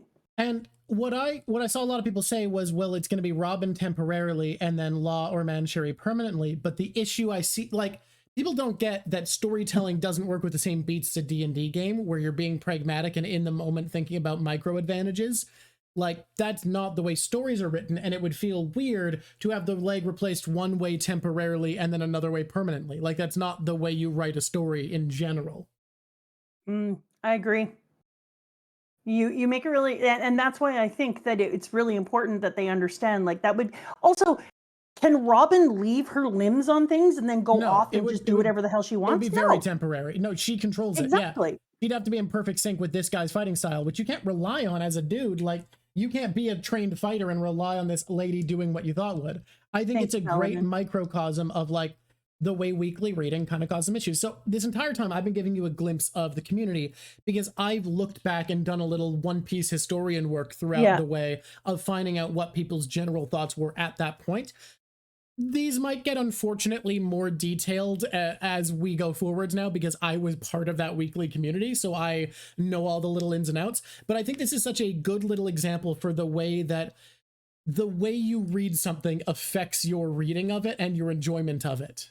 1,000,000%. The first time I saw the movie Get Shorty, which a lot of people wouldn't even know. First of all, I just want to do this. I don't know where it is, so I got to find it. Yes, Mr. Bean, she can grow her limbs on anything she sees, but can she keep them in perpetuity? No. She would need to be with him. She has to control they're short term, and she needs to be able to control it, so it wouldn't make sense. The first time I saw the movie Get Shorty, I hated it with my whole heart. Thought it was the stupidest movie I ever saw. Your dad and I just had a fight, and there were some things going on with you kids. And then later I watched it like a year later and I was like, this is a fantastic movie. And I had seen it in a very, very bad light. And I liked Wonder Woman a lot less because I was having a fucking disastrous toothache at the time. Also, this is in 2016. Yep. That's a rough time for everybody right now. Let's be honest, we thought it was a rough time, but things didn't get better. They did not get better, but it was a very dark time. Did I mention that Gord Downey died? Rest in peace, Gord. Yeah. That was a hard time. Anyone who's Canadian here knows that 2016, we shut down our country. We had a whole day where nothing was open. Okay, let's take a Or look. was ahead by a century and disappointing him was getting us down. It was. Back 2016, back when I was cool. Dude, you're still cool. You're fine, probably. Maybe they're not. I'm not making promises. All Like, right, what if they let's got go real here. into crypto? I'm not gonna say they're still cool. 2016, that was when Trump was first voted in. That was a hard time to be Canadian. That was a weird one, huh? Yeah. But Okay. enough about the global fall of democracy. Let's move on to our story about a man usurping a country that he feels entitled to by bloodline right. One Piece isn't political. Is chapters 811 to chapter 850. Okay. Yeah, I do Cedric all the time. Trust me, I do. Okay. So I loved his fight with her because he gave her the hype she deserved and he was super proud of her. But the other reason is because there's just that bit of comfortability. Like he has to start letting the glow kind of slide off the Straw Hats if he intends to work with them. And so I was really pleased that he had to work with her. You can't spend the entire time that you're trying to work with somebody being like, you're so cool. No, you actually have to do some work at the same time. It felt like he moved into the place that the Straw Hats are in, where Luffy and them inspire him, but he doesn't hold them up as deities anymore. Exactly. And so it was during this fight that I noticed that change in him. And I was really like, yes, this is what we needed. We actually needed to watch him have that change. It was more meaningful. So I loved his fight with Robin. I was kind of very, very pleased with it. And and I loved his. Somebody asked in the I would love to if we could next time just do a little Patreon thing where you and I can have an open conversation, because I would like to address the last two taking questions, the ITQs. There are some good questions in there. That would be kind of fun to just like have an open discussion about them. Yes, I was thinking we could have an open discussion for the last ITQ, this ITQ, and take them on for just a little Patreon chat, because really people ask questions like, what moment do you think is funniest? And I was like, that isn't a question you could answer all at once. You'd actually have to talk it out with another person about it. Yeah. Yeah, it would really need to be talked out, because you're not going to remember everything if there's not another person to bounce off of. Exactly. Like, think about the most hilarious moment when Cabbage is asking to go back inside the barrier and he's like, no. He's like, but I need back in the barrier. And he's like, yeah, sorry, I don't want to put Robin at risk. Go away. He's like, but I just need a moment to rest so I can get this. And he's like, yeah, that is a sad story. No. And then he comes in and he saves him. And you're like, yeah, I mean, good call. You do have to save Cabbage. She is doing stuff too. And then Cabbage is like, okay, I need to go back out. He's like, you just came in. I was like, Oda, I wish you had made a cat joke there. Like, you're not a cat. You're in or you're out. But I was like, I love this little joke section. So good. But there's so many amazing jokey sections that I would have loved to have done. Oh, dude. But the Bardo Cabbage was amazing. I just realized that there was a part about the Rebecca Coliseum fight that we talked about on the phone that never made it in. Can I briefly bring up my thoughts that I had on that? Oh yeah, go ahead. You reading it made me realize how cool it was that, of course, Rebecca was the only person who won that fight, because Cavendish's whole thing is being so fast and aggressive that he finishes everybody off, but then he falls asleep and becomes useless. But Rebecca's fighting style is entirely based on observation, patience, and defense. So of fucking course, she's the only person who can endure a power that is just aggressively attacking everyone around them for a short burst of time. She has a perfect fighting style that was built for it. And I think that was a really cool way of giving her that edge, was that she is the one person who would be able to endure that onslaught, because that's specifically her style. Oh, also, thank you, Dark Egg Girl, for gifting 5 subs. It's amazing. Mama did hear the Pika voice. Oh, that Pika voice is so bad. It's so funny. Oh, it nearly killed me. Listening to frickin' Pika. Ugh. Bleh. Wait, are you thinking of Trouble again? What? You're thinking of treble. No, I hate treble. That's just gross and snotty. Pika's high-pitched voice. Okay, I did not like really? it. Okay. Give me a brain. Zoro trying not to laugh at it. I love. Zoro running away with Luffy and then being like, you didn't need to do that. That was ridiculous. And then him going, because he did. He was just like Pikachu. And that part was funny. I'm not going to lie. Him having a voice that was so similar. Pika, Pika. Zoro running away with Luffy and going, you shouldn't have done that. And you've really antagonized him. And then Luffy's like, but his voice was so ridiculous. And then Zoro's stifling his laugh. And he's like, see, you think so too. I was like, okay, that's awesome. I hate the wench. I did like, who are you calling Boa Hancock, though? Hancock, though. Silence, who are you calling Boa Hancock? It was so funny when she was with Mancherry.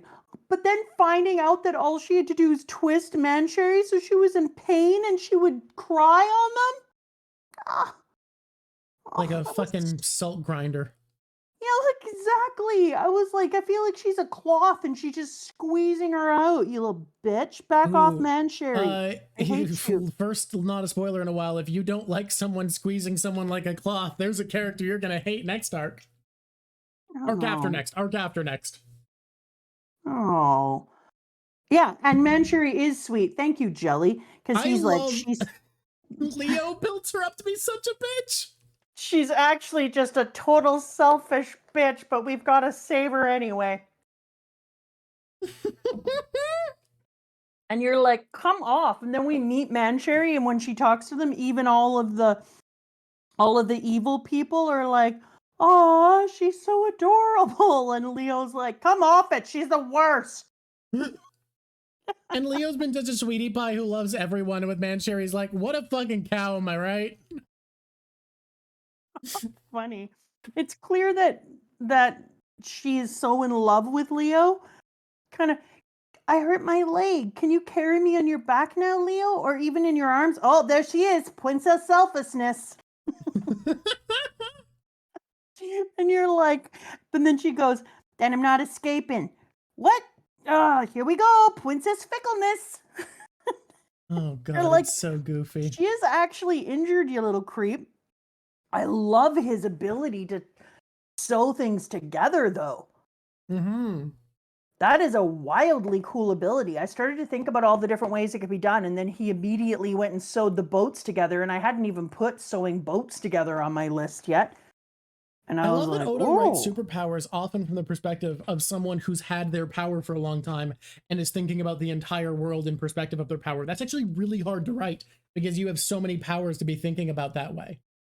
Yeah, exactly. Because we got to see Luffy from the time that he got his power all the way into the time that he's using it in really big ways. It's really cool to get to see him take a power to the nth degree, because it means that he would have had to have sit there with Leo's power and thought to himself, like, okay, how would he have progressed this over the years, and what would he have learnt about this power over time? And then we get to see him at the point that he's already made a progression, and we're getting to see these really cool things that he's able to do with it. Like Leo is an amazing one. That one, Leo's awakening, would literally be latching from Stormlight. I started to think, like, can you sew Haki together? Can you sew inanimate types of things? Like, could you sew lightning if you could catch it? Like, I started to just think about I started to think about the ways that you could use sewing, and if you could take things like elements and Haki and all sorts of other things and sew it. So I think Leo could really go. You just pronounce it that way to bug people at this point, huh? Oh, you have no idea. I think I have a list of things like Pondaman. Like, I have a thing here I have a sticker on my computer that spells it Pondaman, just to make sure I never pronounce it the other way. There is a character who I should buy the audiobook for Stormlight or rent it. There's two characters in the arc after next who I think are some of the best example of devil fruit masters who have pushed their devil fruits as far as they can. I'm so excited to talk about them because I think we are reaching the point of some peak examples of Oda approaching writing for superpowered characters, thinking about how they use their powers. And I think one of these two characters doesn't get nearly enough hype, and one gets so much and it's still not enough. Really? Oh, I'm so excited. There's some great devil fruit users coming up. I know that we kind of talked about it, but I have to tell you, the end of the man-to-man fight between So good. our Frankie and our hardcore hard-boiled boy Yep. was kind of like, it did two things. At one time, it celebrated the idea of two people coming together and taking the totality of what they have to throw at each other and still feeling like they are And competing, and if you well, don't take the full hit. But it also made you at the same time see how stupid it is, right? Like he was both celebrating it and highlighting how dumb it is. It's a mockery of manliness, because it's like, yeah. The most macho thing isn't to do what Dofi and Law and Luffy are doing, where they're dodging, using special attacks, strategizing. It's to just stand there and take it. But it's also like kind of celebrating it too, because it's like, yeah, these two manly men are so honorable, and they recognize and respect each other's manliness enough that they're going, yeah, you're the type of guy who walks around in a fucking diaper / Speedo, knows that you're a man despite that. I respect you, and I know you are willing to take everything I throw at you. So let's just fucking take turns. And so it also showed them as somehow being outside of regular fighters. Like they both saw themselves as being this type of fighter. And it kind of reminded me of sumo. And I started to think about, like sumo. Yeah, it's kind of like, can I push you out of the ring kind of feeling? And yet at the same time, you still felt like, yeah, that's purely stupid. Like you shouldn't just be trying to take the full hit, da da da da da. But they were two big guys fighting, and I said, yeah, that very much feels like sumo, and like he isn't just making fun of it. He is saying, yeah, it's a bit crazy. I see that, but at the same time, you can see the appeal of it. And so I was like, I really enjoy that you highlighted sumo for what makes it good, while at the same time highlighting that it isn't a great way to feel. Like as a man, I can take a punch. Good for you. You know what's better than taking the punch? Not taking the punch. Dodge the fucking punch. Dodging the punch. But at the same time, he wasn't putting sumo down, and he was still showing the things about it that make it really cool. And I really enjoyed that. And I think that's why I enjoyed this whole manly man fight in the end. Plus, Pink was able to know when he had lost. He goes down, he does his baby buster. He's all the way in the thing. Then he hears a little sound out of the back of his mind when he's turned in the other direction, and he stands and crosses his arms and says, I lose. Sorry, because he said, he fully agreed to it. Frankie took the biggest, coolest fucking hit, swimming him to the top of a tower and pile driving him. That's great. And he's just like, yep, how fucking metal does Frankie look emerging with his Terminator eye glowing from the fucking crater? Absolutely an incredible moment. And then he comes out, Frankie, iron boxing. And I was like, shit, yes, baby. I also love, I know at that point, the agreement was, if you can take this, I just lose. But it is funny to be going move for move, and Frankie's like, here's my ultimate move, 38 punches. All at one time. Like the most manly thing, because it isn't Frankie's ultimate move. He's got all of his different guns, his lasers. He's got all. He could change into a cannon. Like he could do other things, and all he is like, here's 38 rapid punches, biatch.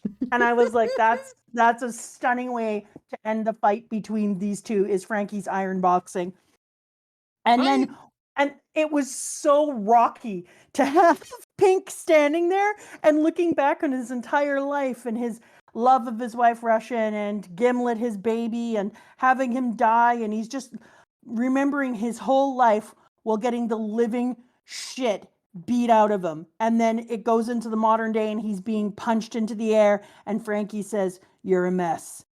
What are you thinking back on as you cry, brother? If we should ever cross paths again, let's share some drinks and you can tell me about a woman named Russian. It's so good. I fucking love that fight. I was slow clapping that one. I was like, that was exactly what that needed at the end. It was a slow clap moment, and it was the only way you can end the manliest fight in the history of ever. They would be best friends. In different circumstances, the two of them would be best friends. Oh, absolutely they would. I grew to love him.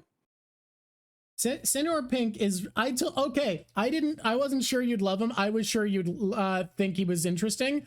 I'm glad you came around because I do love him as a character. Is he a shitty husband? Yes. Is he a bad Yes. man? Totally. Yes. But he's really weirdly respectable and interesting and compelling. Yeah, he is. He's got something about him that, and I still think all the women who are swooning over him are weirdos. Yeah. But there's something to him that makes him feel kind of like a treasure. You know? Probably him and Baby Five are the standout members of the Doflamingo family for me. I would agree. I love Baby Five. I can't believe that she was named Baby Five after. Why do people change their names more? You know how your sister changed her birthday because she was like, I have a cursed birthday, and she was like, forget it. And we all talked as a family and decided to change her birthday. Yep. Okay. Why don't you say, my name is Baby Five because I was born fifth? No, let's get rid of that. Yeah, legit. Our human human in our family. You can't legally change your birthday. Her birthday is still legally when it was, but she got so sick of her birthday being shit every year, she felt like it was cursed that she was like, fuck it, different day. Just not minorly cursed. Like It was people in bad. our family die on it, and people try to have funerals for important people on it, and terrible things happened. And she was like, screw this birthday, it's cursed. And so she switched it.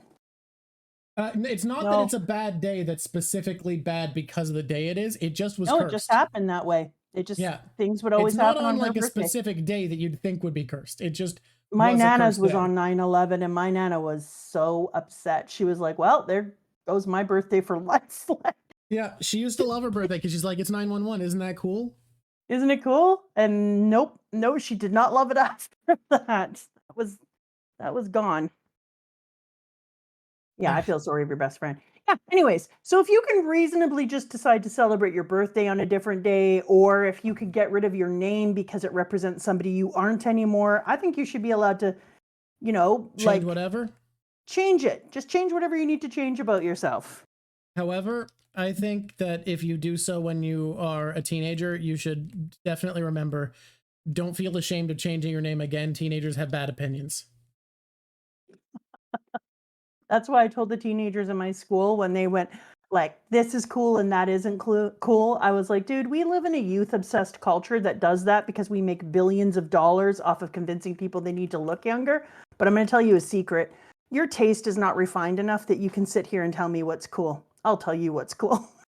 Yeah, honestly, looking at the things teens find cool, like no appreciation for subtlety. You can be as blatant and over the top as you want with teens, and look, I was one of them. I remember. Yeah, that's how it is. Get a little subtlety to your taste, and we'll talk. Also, if you're looking at schools and you do a show, the show should always be about the teachers. Students change. Teachers are still there at the end of the day. I also, God, we had a comment that was like, I respect it because it was the only earnest defense. When I said no one's favorite arc of East Blue is Syrup Village, the only person who didn't feel like just a contrarian who replied gave reasons. And I respect them for doing it and feeling the way they did. But I will say, they were like, it's the only one that cares about plot and subtlety. No. I genuinely believe that if you think there is more like subtlety to the character writing in Syrup Village, you just haven't developed media literacy as a skill yet. And that's not like a personal failing, but like there is actually more subtlety in character writing in Arlong Park and Baratier by a wide margin. It's just they don't tell you they're doing it, and Syrup Village does. So if you aren't trained in media literacy, you're going to think that Syrup Village has more care about plot and character writing and subtlety because it's telling you it's doing it. But Baratier and Arlong Park don't tell you they are, so you actually have to add that element yourself. This is not, look, don't go look for this person. This person, I respect the fuck out of you because you were the only person who seemed to actually believe what you believe in saying Syrup Village was your favorite pre-time skip arc. However, I do think that if you develop your media literacy, you would not think that it was the arc in the East Blue that has the best character writing and subtlety. Yeah. You know I what I was stand going by to that say about belief. that is I do think that Oda, like obviously Oda started to write this when he was quite a young man, and then he grew into it, and then Yeah. he does some stuff. But I also think that he grows his readers into reading more and more subtle clues within the narrative, because you can see how he grows it from being kind of an in your face. He was 17, but he was 17 when he Jesus started Christ. his other piece. And then I think that he was like, they said 18 or 19 when he started this, which is wild. P.S. P.S. That's wild. East Blue arc, not pre-time skip. Okay, people saying Syrup gets so much shit. Talon Berserker Jedi, I genuinely think people should... 22 when he 22 when he started? wrote Yeah. it. Yeah, he was so young. Yeah. But I genuinely think if people A baby. think that it gets too much shit, I genuinely think it's fair to hold One Piece to a higher standard than Syrup Village. I think this series reaches heights that very few, if any, fiction I've experienced reaches. And, like... I also think he would Yeah. agree, if we're going to be honest. Like, I think Oda would agree that, like, he got better. I just watched a video by Grand Line Review on Kuro that goes into all the problems with his plan, and they are way too numerous for him to actually come across as the scheming, manipulative bad guy. And now, to bring it into the future, we see characters like Doflamingo that are brilliant, perfect, manipulative, genius antagonists whose plans make so much sense and feel so layered and terrifying. Yes. Doflamingo, can I just say, he is the worst piece of shit. He is also one of the best villains I have ever seen, ever, in any narrative, ever. Guys, we're not getting into Syrup Village debacle. I stand by that it is the worst arc of One Piece, and that doesn't mean it's bad. It's just One Piece has high enough standards that I'm okay saying that. Let's move on. We're moving So when on. you're talking about... We're not getting pulled into the swamp. When you talk about Doflamingo as a bad guy, I like the fact that he gave him multiple names as well.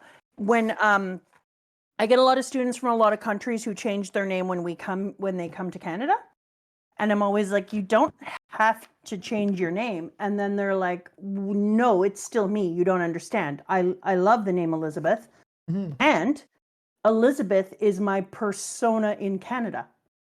That's who I am here. And I'm like, okay, that's cool. So I started to think about that with Doflamingo. I mean, he's the Joker. And when he's the Joker, he knows what he is. He knows what he's doing. He's a different type of bad guy. He acts as a different type of person. He deals with a different type of person. And by intentionally changing his name and allowing him to be many things, it makes him a more dangerous villain, because he knows he's all of them, but he also sees himself separately as each of them, which makes him more scary than somebody who has multiple personalities but doesn't use them in that way. He's somebody who has multiple personalities who sees them all working in tandem for a goal, his inevitable supremacy. And I like that. I absolutely Can you imagine agree. how dangerous people with multiple personalities could be as far as powerhouses if each one of their personalities was in charge of a different area of their world, and they worked in tandem with each other whenever they needed them to? That's what he is. It's so good. Twisted Minder, if we want to get into proper Gear 4th, when we do get into it, I will absolutely get into my thoughts on that. But yes, the biggest problem with Dofi is exactly what he made fun of Crocodile for. He did not take Straw Hat Luffy seriously. Except for he did. He said how important Straw Hat Luffy was and how people didn't take him seriously. And then when he looked silly, in his opinion, in Gear 4th, he ruined it. Yeah, he felt so cocky. He was like, I should never have considered you a real threat. I was dumb to do so. Let his guard down for a moment, and it cost him everything. Covered his face with his hands and laughed at him, and then ended up in a really bad place. Genuinely, yeah. I seriously think, oh fuck, I gotta save this till we're done the ad break. Oh. Are we in the ad break? We're in the ad break. It just started this second. Why don't we know when it's happening? I mean, I did know when it's happening, but you were in the middle of a good ride. I didn't want to. Hey, I'm not gonna lie to you. Subs. Yeah, you're not gonna lie to me. I like being subbed because I'm not in an ad break right now because I finally remembered to sub. I want to just say real quick, like, to the subs, I'm going to talk about Kuro. I genuinely think when people say you're missing the point, he wasn't meant to be a master manipulator, I don't actually think that's fully true. He was meant to be a piece of shit, but a lot of the framing of him being pathetic was about the fact that he had no pride. That was the theme Oda was going for. He was supposed to be smart. Oda outright said in an SBS that he was one of the 3 smartest people in the East Blue. That's huge. That is an intelligent person. He was compared to Nami. I genuinely think Oda didn't know how to write a scheming villain. Like, everything about it feels like a scheme, and I think the defense of he was supposed to be a dumbass, maybe he was supposed to be overconfident for sure, but I think he was supposed to be a scheming mastermind, and I think we get scheming masterminds who are overconfident like Dofi and Crocodile a lot better. Yeah, exactly. We're reading 795 when we get to it. Email. This I did person not forget the too. Cloud Sash. We're adding it now. Don't worry. Excellent. This person saying that they genuinely believe names are an important part of your identity. And then they did a piece about how you don't act the same. I introduce people that I'm friends with to the name that I want to be called by friends. And everyone at work calls me by a different name. And the reason for that is then I know how I know you and how we're going to interact. And that's just that. That's nothing as important as being a First Nations person who was giving an ancestral name that holds weight and power and needs to be respected. Like, names mean so much, which is why I love the idea of a villain who separates his evil tasks. Everything is still evil, and yet he's still separating those tasks with names. I think that's really important because he's saying that this person needs to have the ability to do this and this unfettered from Dofi. Well, the bigger thing is, I think you are partially right.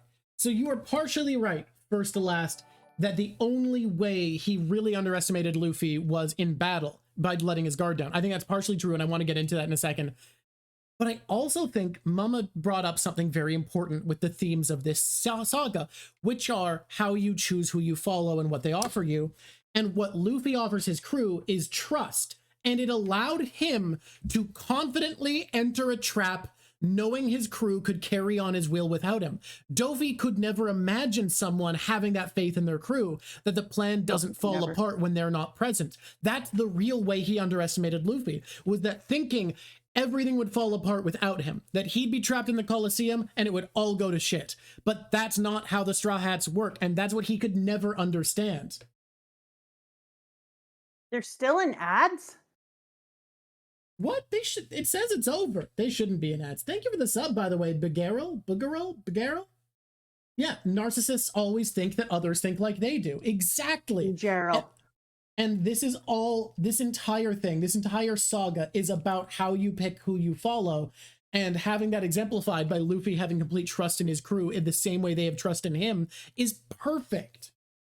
Well, it was funny because when we read the last one and I was like, oh, we're definitely talking about like the faith in leadership and why some people give blind faith and questioning leadership and how to question leadership when you're in it and da da da da da.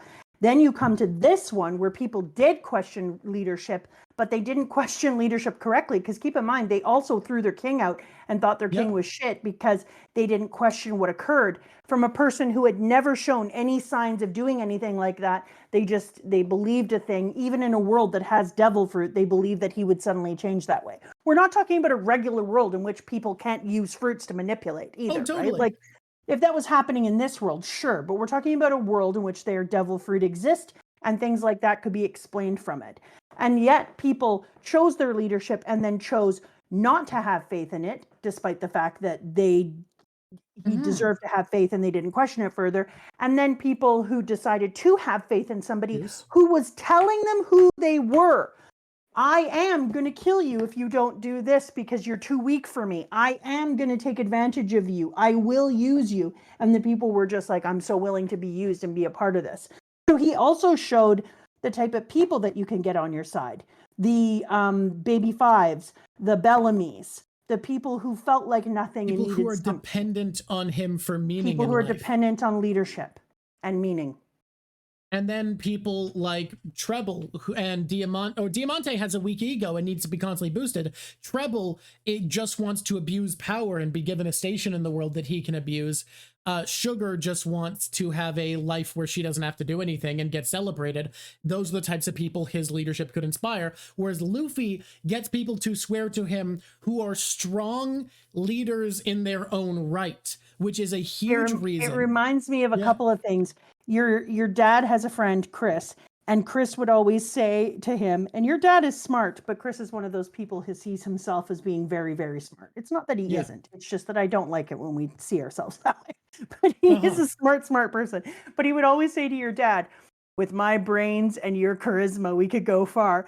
And I think about Treble in that way because Treble realized, like, I have the brains and ability to know how to use things and to gain a piece of power, but ain't nobody putting me in a position of leadership and revering me. I'm Treble gross. knew that no one was going to look at him and go, this is a guy I could trust. It's a guy I want to put my faith in because there's something to be said. Like, Dofi does not only have charisma, he's hot, he's got style. Yep. He's interesting. Yep. And because of all those things, he's got a cocky swagger, which draws people to you. It just does. If you're going to walk around being like, I'm awesome, some people are going to look at you and go, yeah, you are, baby. There are people in this world who love Dofi. I mean, it's the reason no content creator is successful without a touch of a persona of arrogance. Like, yes, it's genuinely necessary because it's what you need to have people look at you and go, yeah, this is a person worth listening to. Now, I think that the healthier way is to have it just be a touch so people go as far as worth listening to instead of I should form my personality based off this creator. Please stay away from people who try to push that vibe. But yeah, self-confidence and swagger is a lot of how humans pick who they pay attention to. It's so just Treble a real knew thing. that he was never going to get that. But then I was thinking about it in the same way because I love to take narratives and just spin them into my life. Because why wouldn't you? That's what else is the point? But I was thinking about another friend of your dad's, and he hires a lot of people, and it's in a higher level government position, and he has to hire a lot of people and create teams. And we were talking about his process for hiring people. And he said, I always hire people with more intelligence than me or more charisma than me. Because he's like, why would I ever want to hire people who I'm the highest level? No. If I want an excellent team, I want to hire people who have more charisma or intelligence than I do. And I was thinking about Luffy and how he hires, and he doesn't ever think like he doesn't ever feel like he needs to be the ultimate person on the crew, the best looking, the strongest, the smartest. He doesn't have any of that shit. Every single person he's looking at, he's like, oh my God, you're so unique and cool. Come aboard and be on my crew. And he has that kind of hiring thing where he wants to be hiring people who are bigger and better and more interesting and stronger. And he never worries about his own ego. So his leadership, and I started to look at what Oda was trying to say, and I'm starting to feel that Oda is talking a lot about leadership through the term of ego. How do we learn? How do we lead in ego? And so I started to think about our stupid, icky Caesar and how he needed to feel like he is the center of all things. He is the most important. He is the most intelligent. He has to broadcast himself, showing himself doing bad things so that the whole world could feel fear of him and could put him in the spotlight. Then the leadership of Cabbage. Cabbage needs to be seen as the coolest, the most interesting, the best. And because of that, Cabbage doesn't make it. Then you have somebody like Dofi, who appears not to need to be ego rich, but as a matter of fact, the reason he's stronger than most of those dudes is because he is willing to look for people who are capable and strong for sure. Exactly. So he will look for people who are cool, and he doesn't need to have all of the attention put on him. People don't all know that he is the person who owns the slave ring. People don't all know that he is Joker. People don't all know this. So he's willing to leave some of his ego at the door. But as far as his crew is concerned, his leadership demands absolute and total responsiveness to his commands. So whereas some people will allow their leadership and his ego says, my ideas are better than yours, I will fully, well, obviously, it's obvious when you start to say the word puppet. I will fully puppet you. You will do my actions. You are me in the world. You do my bidding and my bidding alone. Yeah. Whereas, and that is ego, because he believes his actions and ideas are the only ones that can be right. Whereas Luffy, when he's in the world, has the thing that the thing that Dofi has where he doesn't need everyone to think he's cool all the time, but he has a new thing where he also believes that the people that are inside of his crew have an equal ability to make decisions and act on their own, which is a very different type of leadership.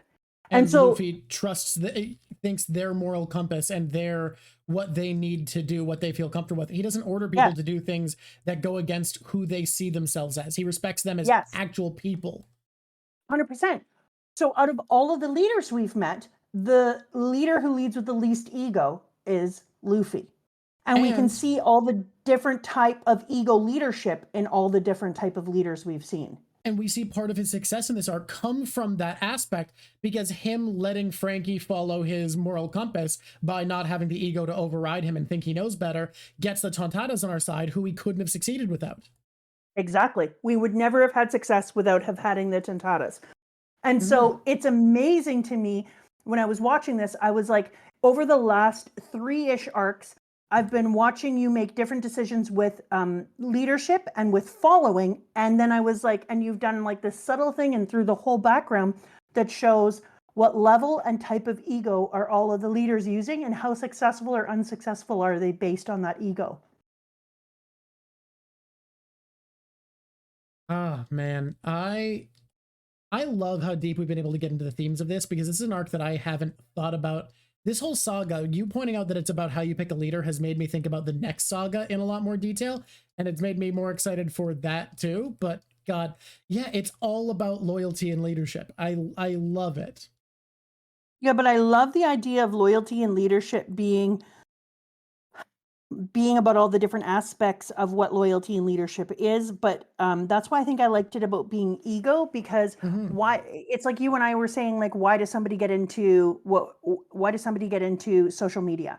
What do they think they have to say? And why do they think that they're worth listening to? And what level of ego does that take? And then you have some people for whom they're like, my entire identity is based around social media. Then you have people who are like, this is the thing I like doing, and if people show up, that's nice. And then you have people who make it their entire brand. So there's different things in that. And that's kind of what we're looking at here is why would you bother to get into leadership? I just want to say, I truly, when people talk about me having a brand, it makes my skin crawl. I am never going to be that person. Truly, never will I think of myself as a brand. That's my solemn promise to you guys. Well, you'll run a bus over it, remember? This is all you are, commenter in this chat, Jolly D. Roger? That's crazy. You what? That's wild. What's wild? Apparently all Jolly D. Roger is a commenter in this chat. That's your world? They exist through our observation of them. That's enough. Don't worry about it. Them. Companies are people too. You don't exist outside of this. I also wanted to talk about a thing that I brought up in the last 2 episodes for people who weren't here, is the idea that Luffy in this saga gets to be a fairly static character through all of Punk Hazard. And actually, I want to rewind. I think the theme of how we pick a leader is present all the way back in Return to Sabaody, but Luffy doesn't become a static character intentionally, not a mistake, not a static character is in bad writing, but intentionally a static character until we hit Punk Hazard.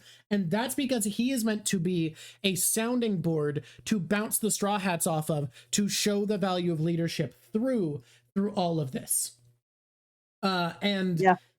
He is just this steady force of leadership and what it means to be a leader who's able to be fully stable and assured through this entire saga. Luffy's not being tested, but his crew is. Yeah. As far as thematics go, obviously physically he's being tested against Dofi here. And we see him rewarded for his leadership by the fact that he couldn't have beaten Dofi without the help of everyone holding him together after Dofi loses footing. Oh, the thing I was going to talk about, the thing I talked to you about, I unironically believe, I don't know if Dofi, I think he could have lost, but I don't think he was guaranteed to lose if not for the moment where he laughs and covers his fucking eyes and gets kicked across the entire city, because he's entirely shaken by that and he's not in a position to dodge a single attack in the flurry from Gear 4th afterwards. I genuinely think how much damage he took from that may have lost him everything. Lowering his guard to his enemy for a moment there was devastating to him. It 100% did. Not only that, but there was other things going on when you're talking about his ego, because he believes in himself. Like, there's believing in yourself, pet the boy. Pet the boy. There's believing in He yourself, responded to and that. then there's delusionalness. So Wish when the dog Luffy cam was here. leaves, in Sabaody and has his delusion shot and has his whole crew put into places and he doesn't even know where they are, and realizes we need to wait and we need to train and get stronger.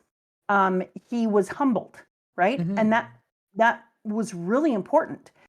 And you can see that, and you can compare the difference between Dolphy being told by disgusting snot-faced Treble and his group. You can see the difference of somebody who has been told, you're going to be the top, you're going to be the strongest, you are the most amazing, everything you do is incredible. When he comes into his Haki, you're amazing, everything you do is great.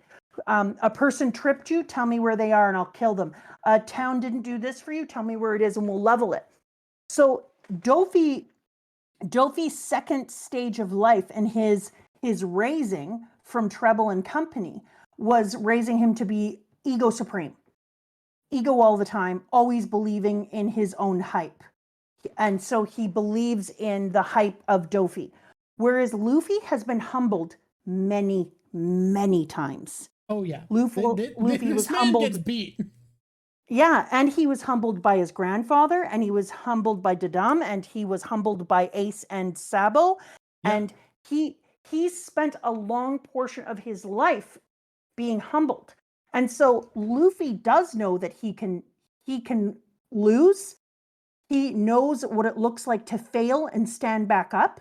He knows what it looks like to have to rebuild yourself, to have to regroup yourself, to have to believe in yourself again when you fail.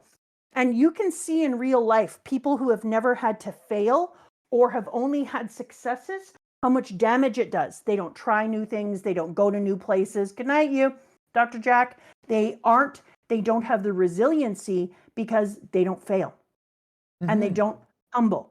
Whereas Dolphy did. So when Dolphy first gets stuck in the chest with the gamma knife by Law, and it starts to take him apart on the inside, and then his body, the strings start to sew his things together, and he comes back. I think that not only did that do damage to his internal organs, and it does weaken him, whether you like it or not, but it also did the best thing it possibly could. It reaffirmed to Dolphy that he's the strongest, he's the best. You can take your stupid weapon that's supposed to take me apart from the inside, and even that can't take me down. I'm impossible to beat. I can take you both on, and I'll win. And so it gave him a false feeling of positive against, like, I am the strongest, I am the best, I can take anyone down. And that moment of him being able to defeat the gamma knife, I think, is one of the reasons that when Luffy came back as what he saw, a big old giant muscle balloon, that he was like, this is just bullshit, bitch. I can take you down. I will always win. I am the winner. Whereas Luffy came in and only went up to gear 3 and then was like, not wasting all his resources, and Luffy was like, well, shit, I'm going to have to go up to gear 4.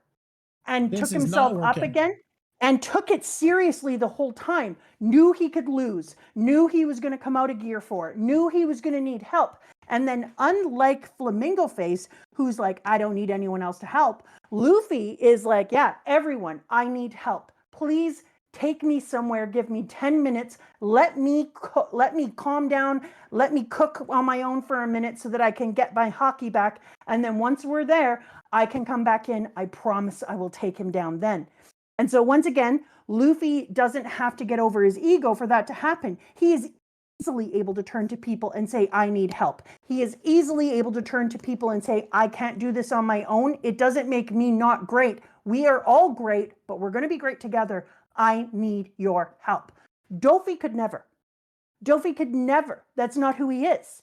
And so I think that defeating the gamma knife in the end actually ended up being a bigger hindrance to him, because I think that's why in the end he had way too much confidence in himself. He was reminded of how great he was. the way that he was raised, where he was always the best and he was always told he was going to be the most brilliant, came back to him and he was like, I don't have to worry about shit. I am Doflamingo. And so I think fully that agree. was his downfall. I love it. I love how well that ties into everything we've been talking about. That's great. Yeah, I can't even tell you how much I loved this arc for those reasons. And watching Luffy have a fight. Oh, but let's just stop for a moment. No steppy. No steppy. So no steppy time, biatch, because that We're was in the so no good. steppy. Because when you're watching him do his little preach to Law, what you're actually watching is you are watching Flamingo look at his self. Okay, so Law says, "Countershock, die, you devil," and then they're all both laying there on the ground. Law is missing an arm, and Dofi sits back up, and then Trouble goes, "That's Faster? our king. With enough time, I can perform emergency care on myself. Beneath my skin, my strings are rapidly reconstructing my organs." And so then he goes, "Not quite the same thing as healing, but thanks for self-destructing anyway. And now I can stamp you out for good." And Law's like, "Damn it!" And then he goes to crush his skull, and all Luffy does is put his smaller sandaled foot underneath his fashioned foot, and it just stops. And the two of them are standing with their feet in midair, and Luffy, who comes up to his bent knee, is staring him in the eye, while Flamingo, who looks like a fashion god who's standing 4 feet above him, is looking down on him. And does Luffy flinch? No, he does not, my friend. He just stands there, literally toe to toe, staring up at him. And he's like, "Why did you stop me? I was just going to split Law's skull." And then he goes, and their legs crash. And they talk about the Haki and what it means and go into all the things. And he goes, "His birth infused him with madness. His fate brought him rage. These things solidified him as a demon." And then you meet King Haki meets King Haki. Shut up. Like, that is some brilliant writing. When you have King Haki coming to King Haki, and how does it do it? Through a schoolyard kick. Like a schoolyard kick. Come on. It couldn't have happened in a better way, because it's not like some sword to sword moment or two people punching their fist into each other. It's like a schoolyard kick when the two greatest freaking powers of King Haki to King Haki collide midair. Oh, that was really well narrated. It's very good. It's such an immediately iconic scene. There's a reason that this is the first time I guessed literally either, and I guessed both of the two things you'd be thinking about having me draw. It was so good. And even though, would it have been nice for Law to get to help him out in the end? Yeah, whatever. I love that Robin created a net and they drop Law out and be like, "It isn't your turn, dude. No matter what happens, like, this is my turn now. Let me finish this off. Let me finish him." And that's the thing about Luffy that Law doesn't get, that Luffy carries the will of every person he meets who hates someone. This is not just the force of will of Law fighting Luffy or fighting Dofi anymore. And it's definitely not just Luffy fighting Dofi. It is Bellamy. It is Leo. It's Mancheri. It's Trafalgar Law. It's Rebecca. It's Kiros. It is all of the Fujitora. It's every one of their will piling into Monkey D. Luffy. Because a while ago, I was talking to you about how there's a different format for each of the East Blue Straw Hats in a fight, and how Zoro is about being strong enough to overcome, and Sanji is about fighting against his own virtues and finding a way to preserve them. Usopp is about outsmarting, same as Nami. And usually Usopp is outsmarting, but also finding the will to fight. Luffy, I struggled for a while to think, Riku and Viola too, for what his arcs are, and I realized it's drawing on the will of every person who wants freedom, every person who benefits from this person being defeated. It's always thinking about all the people this person's hurt that gives Luffy power to fight. And it's amazing too, because we don't think of Luffy as thinking, right? Like, Luffy isn't known for the thinkies. He doesn't have thought bubbles, like, almost at all. Almost ever. And yet, we intrinsically know, because of the way that Luffy acts with people, that he understands what will is in a very different level than most people do. And he can naturally carry the will of other people with him. What a rare and talented thing that is, to get to empathize to the point that you can pick somebody's will up in your heart. Exactly. He is truly a force that carries everyone's will for freedom with him when he fights. And Law is not out of the fight by being knocked out, because Luffy is here to carry his dream forward. Yeah. And then Law gets it, because they try to take him away, and you can see why Law gets it. I have lived the past 13 years so that I could strike Doflamingo down. I've done everything I can. The rest is in Straw Hat's hands. That says right away, he gets it. He understands that all of his will, I've done everything I can for 13 years, and now it's in Straw Hat's hands because he is carrying my will. Oh, yeah. And the if will he's gonna that the win, Tontada have carried through their many years of rebellion, exactly. that And King this is Riku just is one carried by person. surviving. Riku, Exactly. Rebecca. So if he's going to win, then I want to watch it from here. If he's going to lose here anyway, then I ought to be killed along with him. And that's what it is. Everyone he carries the will of will be killed with him. That's why Luffy's able to do it. That's how he draws and finds the strength. Exactly, because then even Cabbage says, Nico Robin, go ahead. But Cabbage, I can't allow you to commit suicide. I will stay. That is my compromise. If you die today, it will be after me. Luffy inspires in people the ability to say, my will is being carried by him. I am willing to die for him because he is willing to die for me. Exactly. That's the way to put it. You hit the nail on the head. And that's what this entire saga is about. Because everything, this entire saga, actually, not just this saga, everything from Return to Sabaody onwards has been a question of who is a person worth putting everything into. Because who's going to be king of the pirates will need everyone at their back. Every voice clamoring for freedom will need to be at the back of whoever becomes king of the pirates. And everything has been asking the question, what is a person worth doing that for? Well, it has to be someone you're willing to die for. And for that to be worthwhile, it can't be Doflamingo, because Bellamy knows he has failed to choose the right leader. You just found it exactly. It is that you need to put that trust in, a willingness to die for that person, in someone who is always willing to die for you. And that's what Luffy is. God, that's so good.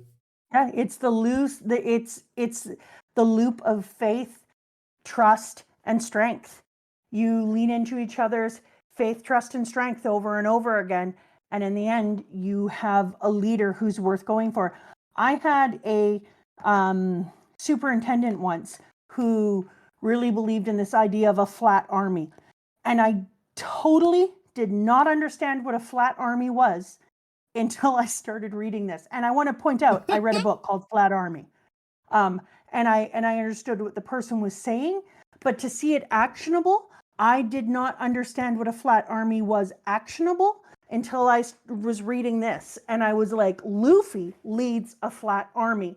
In Luffy's army, he doesn't need to stand in the back in a room and allow other people to fight for him. He doesn't need to come out at the last minute until it's the big fight. He fights the whole way through. He doesn't sit back while minions do things for him. He is doing the things, and the minions are also telling him things that should be done and informing him on the changes that need to happen, and he rolls with it. Luffy leads from the ground. Luffy leads with the army. It isn't a tier. It isn't a pyramid where there is one person at the top and then different layers of important people. Everyone is important. They are the army. The bottom layer is the army. And they are fighting the people who are weaker so he doesn't have to, but that's so that he can save as much strength as possible. But Luffy is at the same time too. Yeah. But Luffy does it at the same time too. He will fight weaker people along the way if he needs to. He does what needs to be done. He leads a flat army. I think you're 100% correct. And I think that's what makes there's an ad. Ad? Okay, good, good. Subs. Crowd around, crowd around. A commenter who just said it. Yes, it is true anarchism. People think of anarchism as everyone in the streets burning things down, but that's not what the philosophy means. This is all an embodiment of anarchism. But if we say it directly, all of the centrists are gonna get scared and run away. We can't say it. We can't say it, guys. You mustn't say the words. Did I tell everybody about the mayor of Noobtown? Exactly, I think Jelly I Grandma. did. Did I? The what? The mayor of Noobtown. You didn't. You want to plug that? Do you want to wait for an ad break? Because most people are back now. Like, not everybody's back. Some people are trapped in ad hell, but... Noob! Basically, Yeah. Mama got into a cheesy book series that's an isekai before Wait. she knew isekais were a thing, and it's actually very good. Cheesy as fuck, though. How dare? You can't deny it's cheesy as hell. I can die whatever I want. The man... When I got into it, first of all, the only reason I got the book to begin with is I was painting something on the back porch, and I was using my nose to buy books because my hands were covered in paint. Uh-huh. And then I used my nose and I pushed the wrong button. Yeah. And I ended up getting a book called The Mayor of Noobtown. And I was like, oh, Yeah. shit. And then I listened to the first book and I was like, this was a rollicking, freaking amazing adventure. And there's so many aspects of it that are similar to One Piece, in my opinion. Because he's an absolute nerd who has absolutely read One Piece. The author. 100%. There's no way this man didn't read One Piece. And the further I get into One Piece, the more I'm like, you gotta be kidding me, man. I love the way he does it. And what did you call it? An isekai? It is just an isekai. So it's a new thing that's happening now where basically a few Western authors have realized there's a lot of things like harem anime or isekai that don't exist in the West that they can write books for. And people unfamiliar will be like, oh yeah, we can just do that. And that's what the Noobtown series is. It's just an isekai, but a novel. Thank you, Paladin. Yeah. It's it's trash. It's just very good. It's so cheesy and dumb and trashy, but I love it unironically. It just is all of those things. It's so good. I mean, it is so good. It's fun and Mama's been wanting to plug it for a while. Interesting. I genuinely want to interview the author on the channel at some point. That has been a thought 100%. Of mine since I started. Oh my god, I would fan out so hardcore. Mm-hmm. Okay, we'll have to look at that. Mr. Bean, let us know. But yeah, if you are looking for a rollicking good adventure that almost nobody knows about, it's absolutely wild to me how many people don't know about it. It's called The Mayor of Noobtown, and it's honestly, amazing. If they had a spike in sales that was noticeable right now, they would probably look into our series. And then maybe they would come and be on here, and I could be like, ah. Yeah. It's also The Mayor of Noobtown is the first one, and the dude narrates the audiobooks himself and honestly does a shockingly good job. So good. What a voice. Like, considering that he's the author himself, I was expecting it to be bad, and it wasn't. Oh, he's so good. And I remember when I first recommended it to you, and the reason you read it is because you were trying to convince me to read One Piece, and so you're like, look, tit for tat. Well, we made a deal, yeah, that I would read it if you read One Piece, so they are connected between us. That is true. Yes. And so I said, fine, I will read Noobtown. I will read One Piece if you read Noobtown. Yeah. And so now that's where here we are. Yeah, I will say also for people looking into it who are saying, yeah, but there's other stuff that from the West that isn't like Lion, Witch in the Wardrobe is a lot like an isekai, etc. No, guys, you have no idea how isekai this is. It starts with him getting hit by a truck. Like, this author is very clearly just writing an isekai for Western audiences. Like, so clearly. So clearly. The world uses RPG rules. Like, it's as isekai as possible. Truck-kun is here. Yes. It is. And you were so excited I liked it because as soon as I read it, you were like, look, you're going to love One Piece. Please just do it. Yeah, well, because I was explaining that One Piece, I was explaining that it is absurdism, not surrealism. And you were like, oh, I'm reading something that's absurdist. And you explained it to me. And I was like, yeah, no, that is absolutely absurdist literature. You were actually correct. Yeah. So it's amazing. And if you are interested in that kind of world and you're just looking for something, because I know lots of people are, that's my rec. Yeah. Okay. And it's the thing that brought Drock and I together to get to this point right now. Because true, it is genuinely connected to to Mom Piece. That's true. It was generally the reason that I finally agreed is that we would trade. He would read Noobtown, and RPG I would read adventure. Yeah, I mean that's just a way of saying it's an isekai, but it's not made by a Japanese person. That's what lit RPG basically means. Hey, who's hard between Truck-kun Novakas, and have you tried convincing your dad to do it by also having a YouTube channel? Yeah, that seems to work for the little English professor who's taking off right now for having done this. Yep. Mm-hmm. And I'm like, you're welcome, English professor. All right. Moving forward. Do you want to read Kaido's introduction? Really wasn't there, but if you want me to move forward, I can. I mean, look. I was just about to get into Gear 4. We just talked about Gear 4 extensively. Yeah. We talked about Gear 4 extensively, didn't we? No, I just want to talk about this thing. Okay, it's interesting that we've gone back before we talk about that. Because he said, you made my friends cry and you made my friends mad and you still won't go down. So I'm taking it all on myself and I won't let any of them die. And you and your cage are in my way. And then he has to bite himself again. So we have gone back. Boop, boop, boop. Yep. I'm looking for the time he doesn't need to bite himself, because I think when Luffy levels again and he's able to have more access, that he'll no longer need to bite himself into Gear 4. Oh, Luffy is an awakened. I think that's when we're going to get the Sun God is an awakened Luffy. That is definitely my prediction. Although you did previously say that you thought it was not going to be Devil Fruit related, but that was a long time ago. Yeah, it was when I was. I love Kagi. I love them pushing back the bird cage and people being like, it's not possible. Why? Because he told you it isn't? Let's try. How about that? Yeah, that's so good. Like, and then they found out, is it possible to push back? No. Is it possible to slow down? Yeah, of course it is. Exactly.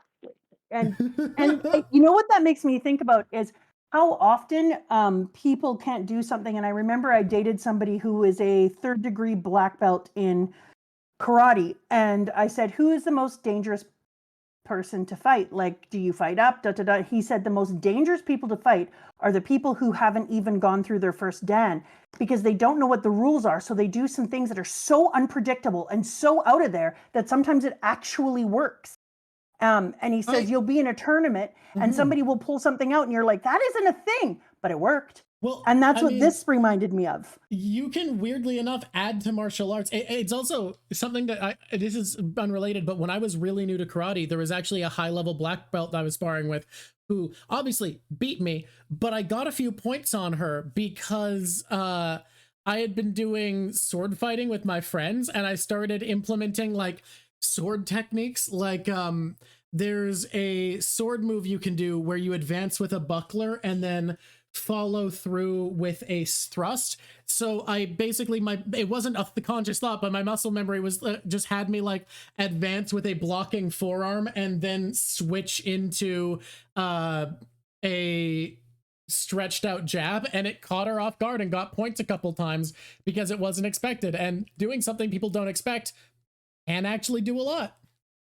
And that's what I feel like Luffy's whole world is kind of in that realm, right? Like, he doesn't know what it means to be a pirate king. He doesn't know what it means to be a leader of people. He doesn't know what it means to have these fights. He's never been trained in all the different ways in the beginning. So he does things that are unexpected, interesting, and just work. And that's the same thing with Zoro. When Zoro was like, well, maybe it will work. Have we tried pushing against it? Like, we're just going to take his word for it that we can't? Why? Why are we listening to the bad guy tell us how we should bad guy? Yeah, that's wild. The guy who's trying to kill us is like, hey, you can't stop me. Why are we taking that for granted? And all of us are just like, oh, okay. And so Zoro's reminder to everyone, take some agency. Try living, maybe. And that was pretty cool. And I was like, you know what, Zoro? Good for you, man. Way to bring everyone back up to speed and be like, Maybe try believing in your own strength. Let's try something new and groundbreaking. I love Zoro being the low and high wisdom character. He's got a lot of wisdom and insight. He's just also a fucking dumb bitch. I really do love Zoro. Every day I love him more. I straight up have a friend who's like, he's just so boring and perfect. I don't know. He's not interesting. He's not perfect. The fact that he has such a strange intelligence because he has he's bodily kinesthetic, like through and through. That is a kid who is gonna do wild, awesome bodily kinesthetic things. But every once in a while, you can see him just like bringing his brain in and being like, okay, what does this look like? But he can't do it for other things. Like he's not philosophizing, but he is doing it for things like strength. And he's like, why? Let's try. I kind of love it for him. He's so interesting. Yeah, true. The Alabasta X's were his idea. I just want to say, you guys being as kind as you are is very reassuring, because sometimes I worry about the vibe I'm putting out based off how often you guys quoting or parroting back to me things I say gets flagged as bullying. Because I called him a dumb bitch. People were like, yeah, but he's my dumb bitch. And it got flagged. And it got flagged? Yeah. That's so sweet. You guys are such squishies. Little squishies. Oh, what did I do to you? Kylo Ren. I opened my window a little bit and Kylo has gone there and stuck her whole nose out there and is like, I will escape. No, you won't. Your we live cats in really love to Eagleville. think they can escape. My cat can't go outside. I live in the middle of Eagletopia. She would be She will be eagled. She would be eagled and eagled. Go down. No eagles for you. Okay. Why though? Why though what? Why though what? Next. What's the why next? The weirdo. Why though what? Who? Oh. Oh, and the king coming on to tell them everything that's happened and saying there's still hope, don't give up. The grandma running and being like, let's go, we've got this. Woo! Your cat is named after Luffy? You named your cat Luffy?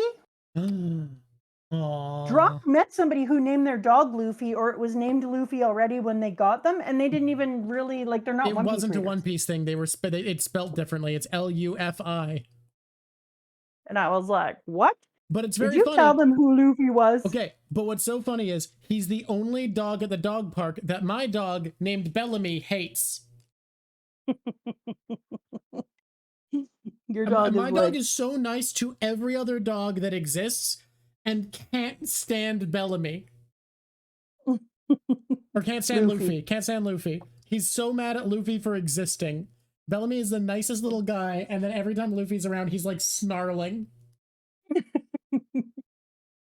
That's so cute. Mm-hmm. My cat's name is Kylo Ren. Apparently Luffy means balloon in Hungarian. Oh, really? We hate balloons in our family. We do, on account of the rubber allergy. In our family, we think balloons are bad and poison. I wish I was allowed to like balloons. I miss those days. No, you hate balloons. I miss when I didn't have to. You hate balloons. Yeah, I guess. You can whatever. Balloons are so environmentally terrible. You feel free to like Mylar balloons. Okay. They look fun. You bounce them around. And, you know. No, bad. Oh, yes, the cat does harbor rage and identity issues. Where are we going? No, my cat isn't Kylo Ren. It's Kylo Rin, and the reason is because we named our other cat is named Mr. Tins or Tin, and we call him Rin Tin Tin. And he's called Tins because he was found with a tin on his head, and it had been on his head for weeks, and people have been trying to capture him outside. And then we got him after he'd been rehabilitated a little bit. And then Kylo, we wanted to name Kylo, and then gave her Rin as a middle name. So now they're Rin Tin Tin and Kylo Rin. All right, here we go. Person who's afraid of balloons. Did you get kicked across the world? Person who's afraid of balloons because of the sound and the popping and the texture. I need to be frank with you. If you don't think you're not neurotypical, you may want to re-examine this fact in your life. If you believe you are the neurotypical, then you may want to maybe believe reevaluate again. this. If it Look, makes am I you saying feel there's something better, wrong with it? No, but I'm just saying maybe don't hold neurotypicality as part of your identity. Where are we? we were in 786. What do you mean I missed Kaido? Well, I genuinely think you didn't read the chapter where he's introduced, or you would remember it strongly. What chapter is it? Somebody find out. 795, I think people were saying. 795 or Oh, 796. we're gonna go there in a minute, and I'll look at it and We'll tell get you. there. I promise you. Was Okay, everyone good, they're else aware. as excited as I was to see the announcer come out for the Oh, Gaiats? I was. Seeing Gats get in there is great. I love that. Especially because like he very clearly was already questioning the hype he was bought into when he like teared up and described Rebecca's fighting style as not unbeautiful. Exactly. And having Gats decide that he is going to help pull the country together by having them all join the hype train for Luffy, who was Lucy, and tell And them even like, yeah, Gats this was is, carrying him. and carrying him. And Gats was like, I am going, and Luffy says to him, let me get this straight. If we buy you 10 minutes, you'll free us from the danger of the birdcage. And Luffy is falling over and lifts his head and goes, I promise. And he goes, got it. 10 minutes. Did you all hear that? And he freaking hypes everyone around him, turns the town into a hype, and is like, let's go, Biatch, let's go. He brings that energy. He brings that fight. The rest of everything changed. I was so happy for Sabo, by the way, that he got to beat the crap out of Jesus Burgess, because that gave him a little bit of a good feeling. But the fact that he came in here, starts the whole countdown with the team, and is like, all we need to do is hold off for 10 minutes. And then Zoro was like, that's fine. Let's push the damn birdcage back, Biatch. And every single person comes together in unity. If you're going to die, what's a better way to die? Fighting against things, trying to push a birdcage back, trying to give a moment for somebody to have the win, coming together and realizing it's going to take the entire damn city, or sitting on the ground as a pity party and crying on your shoes. Like, if you're going to die, die hyped. Yep, full agree. I can't disagree with any of that.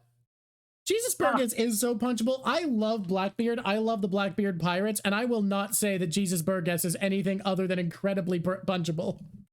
Oh, Jesus Burgess has Backpfeifengesicht. You are Germans, real into that phrase. Germans, get over it. That's how I'm going to say it, because I say it wrong. He does, though. Tell me he doesn't have a face that needs a fist. You're not wrong, but also you are in love with that word.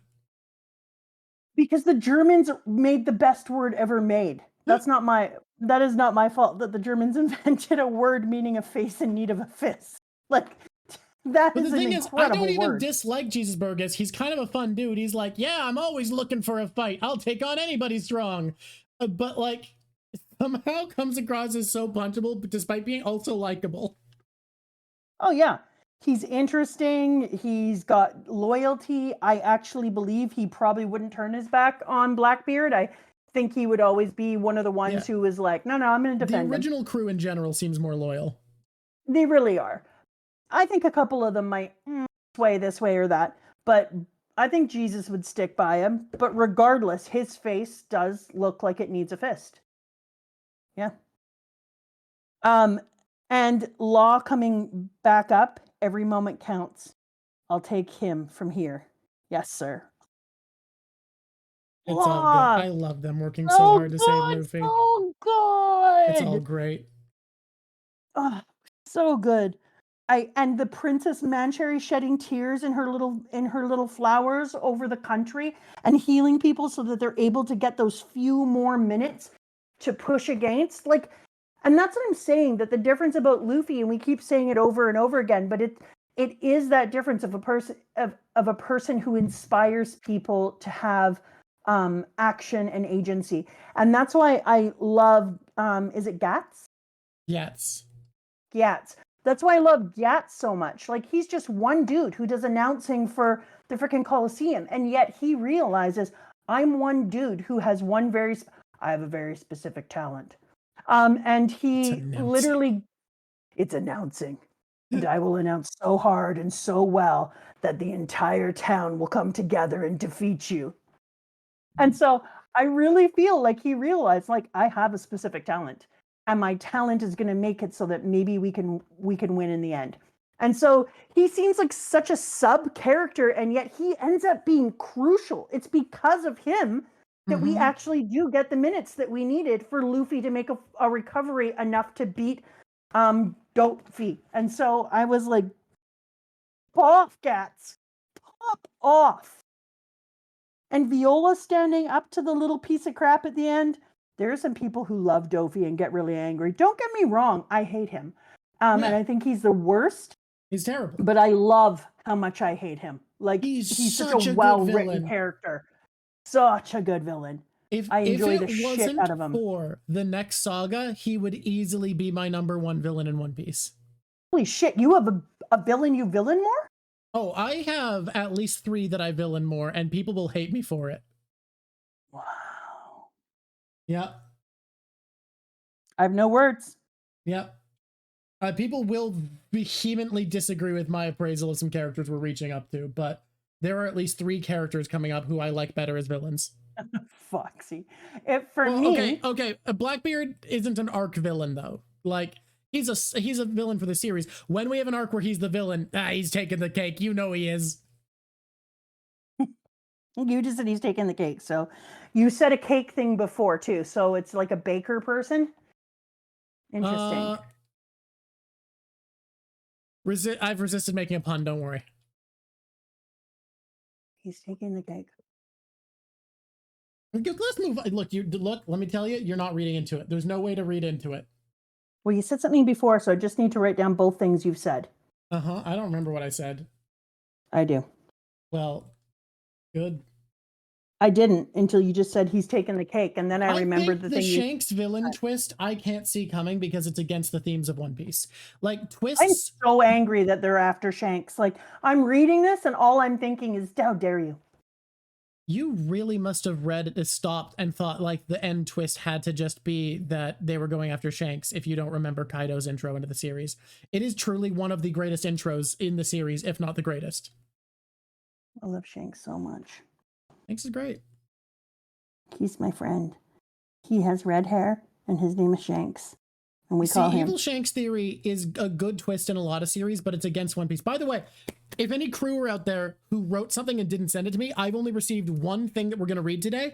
We are going to be reading it probably after this, before we get into the end of the arc, because then we're talking about how themes are being set up for the next saga, and I'm so fucking excited because we're about to enter my favorite saga in this series. Oh my god, it's your favorite? My favorite saga, yeah. My favorite arc is the last arc of the saga.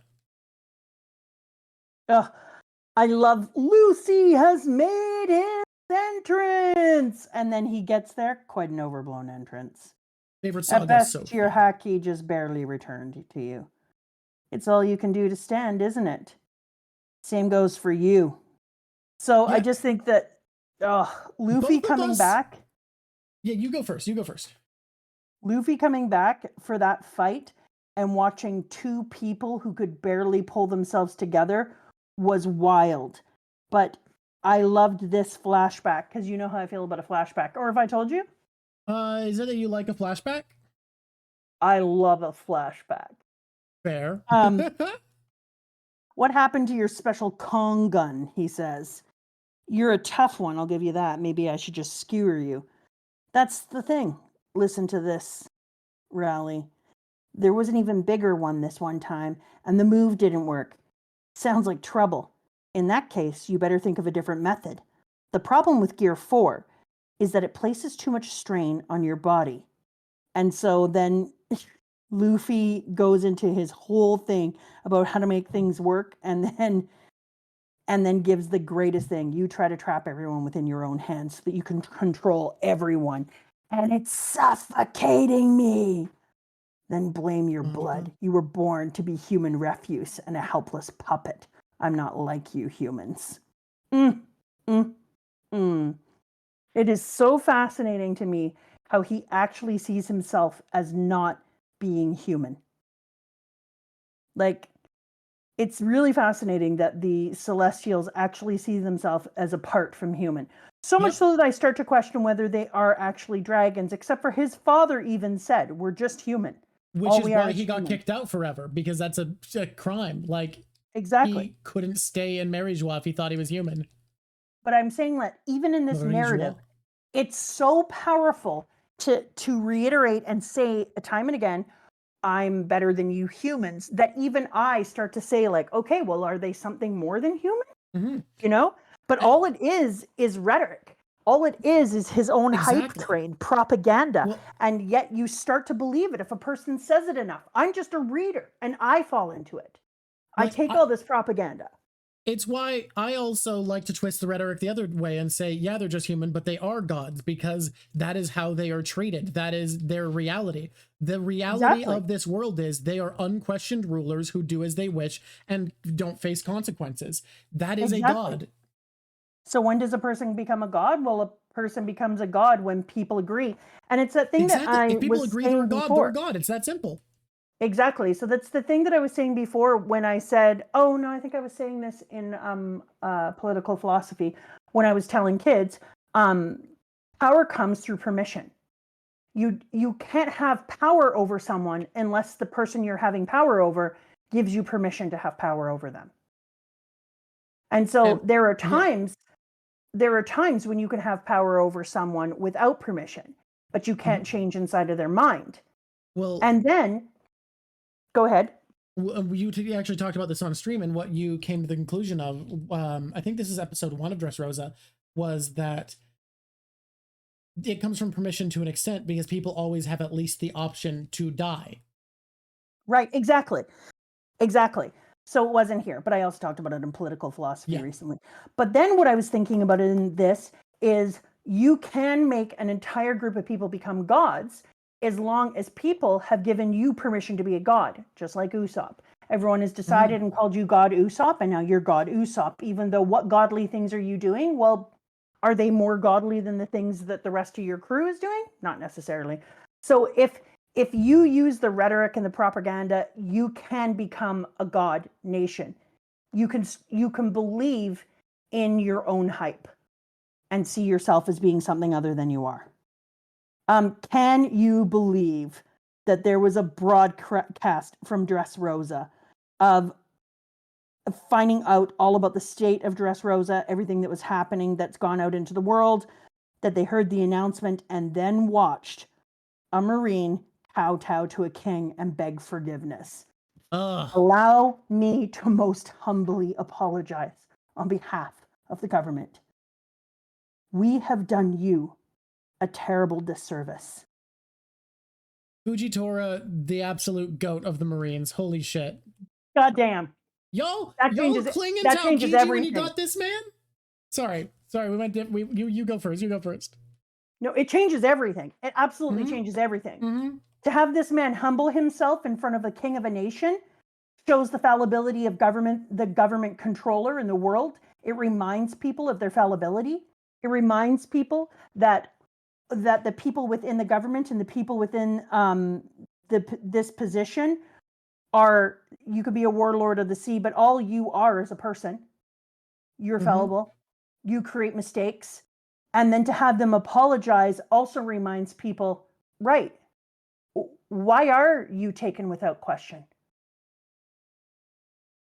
So this is something that I want to talk about, which is I think Fujitora gets into what I call good cop rhetoric, where like, I think there are lots of people who want to do good within broken systems. And I think I say good cop rhetoric because obviously police systems have a lot of problems. That's the easiest place to look. But there are so many places like Child Protective Services where there are huge issues, but there are people who want to do good within these systems and their hands are kind of tied. But I think Fujitora is the best version of a person trying to do good within a broken system because he's actively trying to change the system from the inside instead of just accepting it as a limiting factor. Exactly. Like, he wants the system to be better, so he is putting his effort into making it better instead of just being a good participant of a bad system. Exactly. And then we get to hear this as a world. The false prosperity and true nature of mighty Dressrosa. the fall of Doflamingo and the world's greatest black market broker, and the Marine HQ Admiral Fuji prostrating himself in apology. The massive incident, trapped within a cage, was finally unleashed upon the world. Put that in an article. Terrible news. We've got to tell everyone. Terrible news. Terrible news. It's an ad right now. You got terrible news. It's an ad. You got to restart this in a bit. Aww. Yeah. I wouldn't interrupt you when you were in the hype zone like that normally. Hype, hype, hype, hype, hype, hype. Everybody. Hype, hype, hype, hype, hype. I sang that song for you. That's cool. Thank you. I wrote it. What do we want to tell our subs? Hey subs, how are you doing? Stop cooking. We never stop cooking to this channel. Have you heard the shit we've been talking about through Dressrosa? I think this is some of our best thematic analysis we've ever done. I'm proud of us. Like, don't you feel like we've been at the top of our game? Hi, Doc McGuffins. No, straight up. Don't you feel like we've been kind of at the top of our game for Dressrosa? Yeah, and we're clicking so well. We're grokking in such a great way. Yeah, absolutely. Hi, Doc. Yeah, no, I think we're fucking killing it. I think we are doing really good at our analysis. Like, don't get me wrong, I think we're always doing our best, but I think Marineford is an arc that is so blunt that everything around it is kind of hard to get as deep into, and we're back into the thematic stuff that we can really, really dive. Okay, here we go. The fall. Did everyone hear about the false prosperity? Of course there's nuance in Marineford. I just think that there's more hidden stuff we can talk about here than in Marineford. Did everybody hear about the false prosperity and the true nature of the mighty Dressrosa? It was partway through that you got cut off. So. And Marine HQ Admiral Fuji prostrating himself in apology. The massive incident trapped within the cage was finally unleashed upon the world. Put that in an article. We got to tell everyone. There's major news coming out of Dressrosa. That pirate alliance just took down Doflamingo, the heavenly demon. Shit about to get real up in his house because, and later on when Smoker is like, I could never. I'm getting 9 ads. Oh my god. Apparently Avril Lavigne's a huge One Piece fan and saved the end, saying the ending theme for Strong World, the next movie we're watching on the Patreon. I'm so sad for that person getting 9 ads. That's too many ads. That is going to change the entire world. Because also, people are going to know where to lay some blame right away. Right away, can I say, in some corkboardianness, we know that now the Straw Hat think that they're going to go out into the world, and Luffy is like, now we're going to go out and do the things we do to become Pirate King again. And then they're going to get out in the world, and the whole world is going to be like, do you understand that all of the different wars that we were fighting, the weaponry that we were having, all the different things we were getting through the black market is now stopped because of you. And so now you're enemy number 1. I mean, he wants to pick a fight with Kaido, who is the strongest person who that's the case for. Oh, I know Kaido. Kaido falls out of the sky.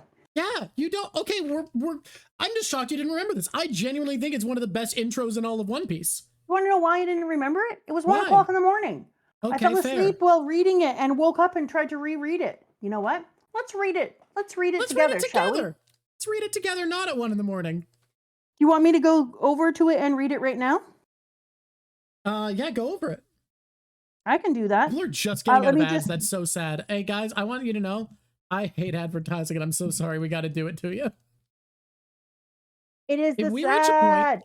If we reach a point in the future where the Patreon makes so much money that I can afford to pay editors and live a comfortable life myself and buy like stuff to invest in the channel and not need to run ads, like have no benefit from it, like that income's not needed at all, I'll fucking stop running ads because holy shit, do I hate being advertised to. Yeah, I despise it. I want to punch it every time it comes on. It would be terrible, but we need to be able to pay editors or shit would never get onto YouTube. Yeah, that is the issue. I'm not going to do it myself. There's too much doing university to do full-time editing. Do I want to talk about it now? No, I'll talk about it after. I'm really glad they all got to heal in the little house on the hill in the flower meadow. Yeah. Let's talk about that after we do our crew member speech that we're going to be reading. Do you want me to do the crew member speech after I read? Well, I'm going to read it this time because you read crickets. No, I'm talking about after or before I read chapter 700. Oh, after Kaido. 795 where he's introduced. I just read this whole chapter. I'm just making sure. Yep. Yeah. Okay. Do you guys want me to read just the Kaido part, or do you want all of 795? Let's just do the Kaido part. Oh, you know what they're going to say now because of that, Drock. Yeah, but I have the interest of time on my side. I have the interest of time on my side. Going to a birthday dinner tonight, so I'd like to end it our normal. In heaven with my boyfriend, my laughing boyfriend. People really want you to come back and see if you still stand by your statement about what Sabo said, or if you feel different now that you know Sabo's grateful he's alive. I kind of do feel different in that context because, like, it's him being like, you're still you. That's such good news. That's what I'm feeling more now. I will never stop feeling like... It's a phrase you intrinsically dislike.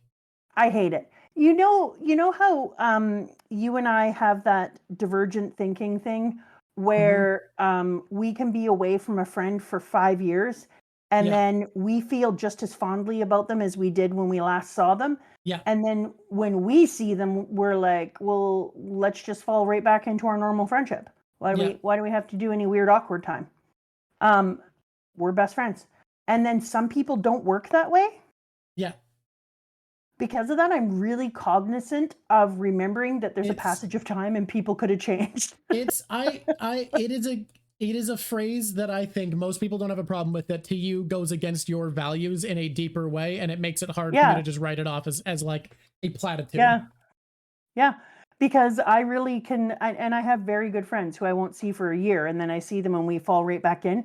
But then I always, because it's a weakness of mine and I see that I will always say to myself, remember, a year has passed. They've experienced things. They've lived things. This is a different person.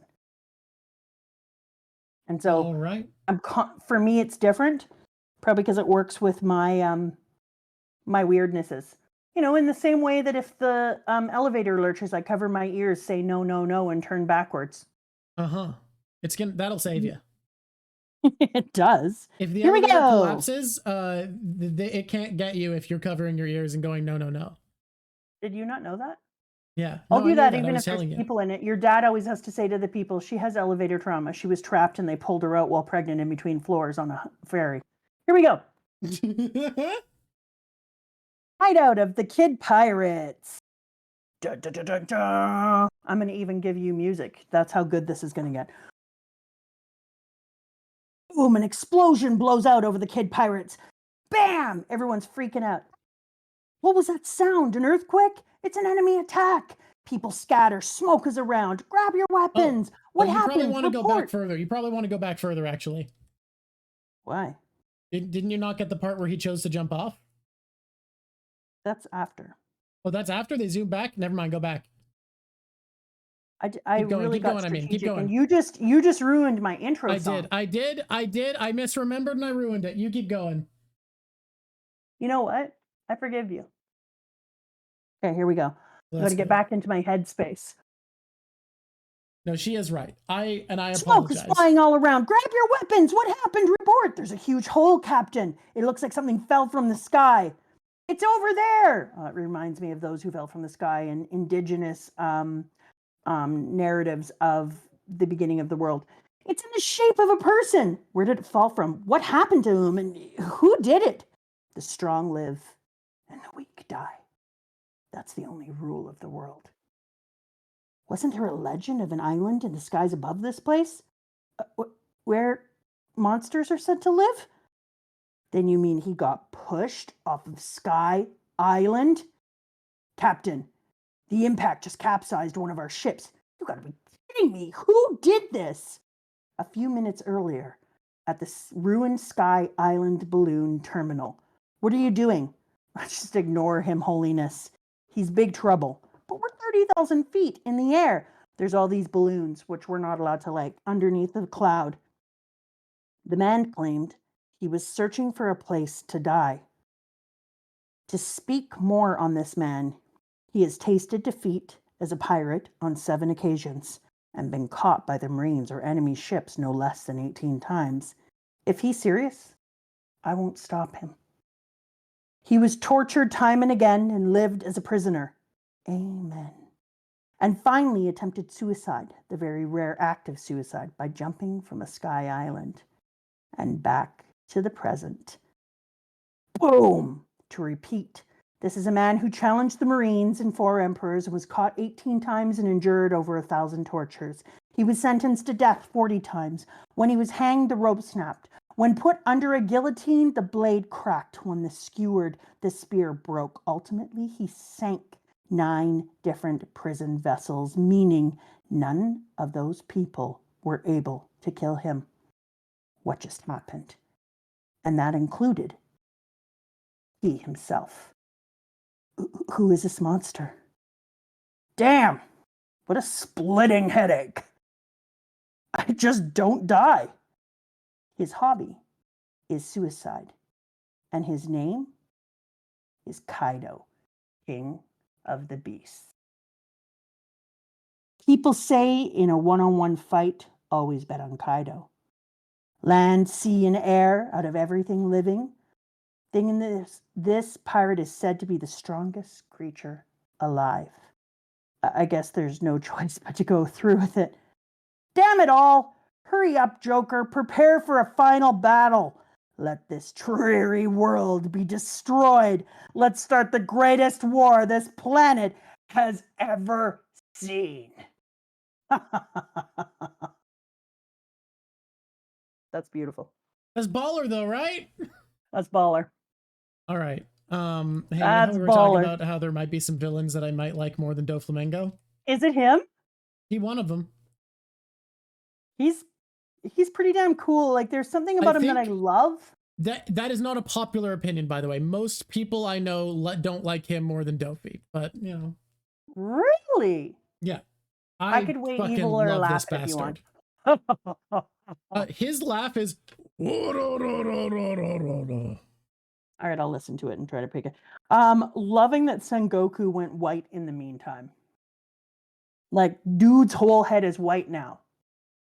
Yep. In the 2 years, he went from the stress of what has become of his actions, I think, is getting to him. He looks good, I'm not gonna lie. Don't you just love that everybody comes there? We've got Sengoku, the great advisors, Tsuru, and then is it Tsuru? Tsuru. I have that game. I've talked about that, right? Yeah. It's just Tsuru. That it's flying dragons? Yeah. I wonder if she's a flying dragon. I think her name is a type of bird. Most female Marines' names come from a type of bird. Are you a flying bird, Tesoro? Anyways, and then we get our blind justice boy just frickin' dragging his feet, giving Luffy and others the time they need to heal, which is so good and so unpredicted, because you can see that there's this piece of him that understands that what he saw in Luffy was such goodness. But I think one of the most snap showing ahead, Luffy kidnapping Rebecca, which is peak awesomeness. Like, it's so him. It's so Luffy just being like, you know what? I can't go because before I would ever do that, I'm going to need to go and get Rebecca. Because I know that the number one thing she said she wanted the entire time that I was with her as Lucy is to just get to live a normal life with her dad. And there is no way in hell that I am leaving here and leaving her in the situation she's in. And I thought that was like, that is peak Luffy, because we always see Luffy as putting back together nations, and he seems to be playing on a bigger and bigger level all the time and doing these huge moves at country level. And then we see him sink back into the person-to-person level and be like, no, this is a friend. Rebecca and I are friends. Because I think... And I have to take care of our friendship. Because I think he only takes on a country through the lens of people he's met. Like, through the lens of individuals. Think in the scale of, like, this is a nation that's sad. He thinks in the scale of, these are people who the tragedy of this nation is hurting. Exactly. And so he keeps coming about. Sabo's amnesia, you know, it's always hard. Because amnesia's always a little weak feeling. Amnesia always has the feeling of like, really? That's convenient. That's really convenient. But then I remember that my friend's dad is from Chile, and he was a computer programmer and professor, and he made really good money. And they moved to Canada because he was courted by a Canadian university, and he worked at UBC, and he made excellent money. And now he is a custodian because he got in a car accident and hit his head on the side window and fully forgot who his entire family was, his entire university education, and learned to walk again. So every time I tell myself that amnesia is a stupid trope, I remember that I actually know someone in my life who I met who showed me photo albums of his life and told me what it was like to look at a person who had his face but was not him. Jesus Christ. So it's real. And because of that, I suspend and remember, though it is a fun thing to write about, and it's a little easy of a way to write some things and to make an excuse for characters, that it's also something that is very real and occurs, and therefore I need to take my head out of my ass and just allow it to happen. Now, if he uses amnesia again, I'll be like, come on. So, yeah. Oh, you have a friend? I'm sorry, Cedric. It's really hard. He had to re-fall in love with his wife. The good news is he actually did re-fall in love with his wife. And he said he found out he liked his kids. He says he knows he loves his kids and he recognizes himself in them. But more importantly, he found out that he had good kids because he liked them when he didn't know who they were. So someone's pointing, Paladin Berserker's pointing out that Akainu's real name, Sakazuki, means an exchanging of cups. So when he read the newspaper about Ace's death, he would have read, you might have heard the fatigue in my tone, it's because this is just talked about a lot. He might have read the name Sakazuki next to Ace and Luffy, and that jogged his memory. Okay. Because that was the ritual they did to become brothers. Yeah, I remember because it's in here like 4 times already.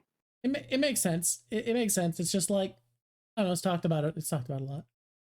Do you know how many times I've heard it? That one time. Okay. Just that one time right now.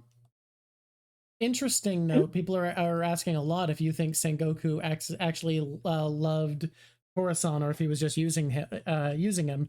And I think you said last time that you think he started off just using him but came to love him. I stick by that. Yeah, I think that's the best reading of it. I think that's very apt.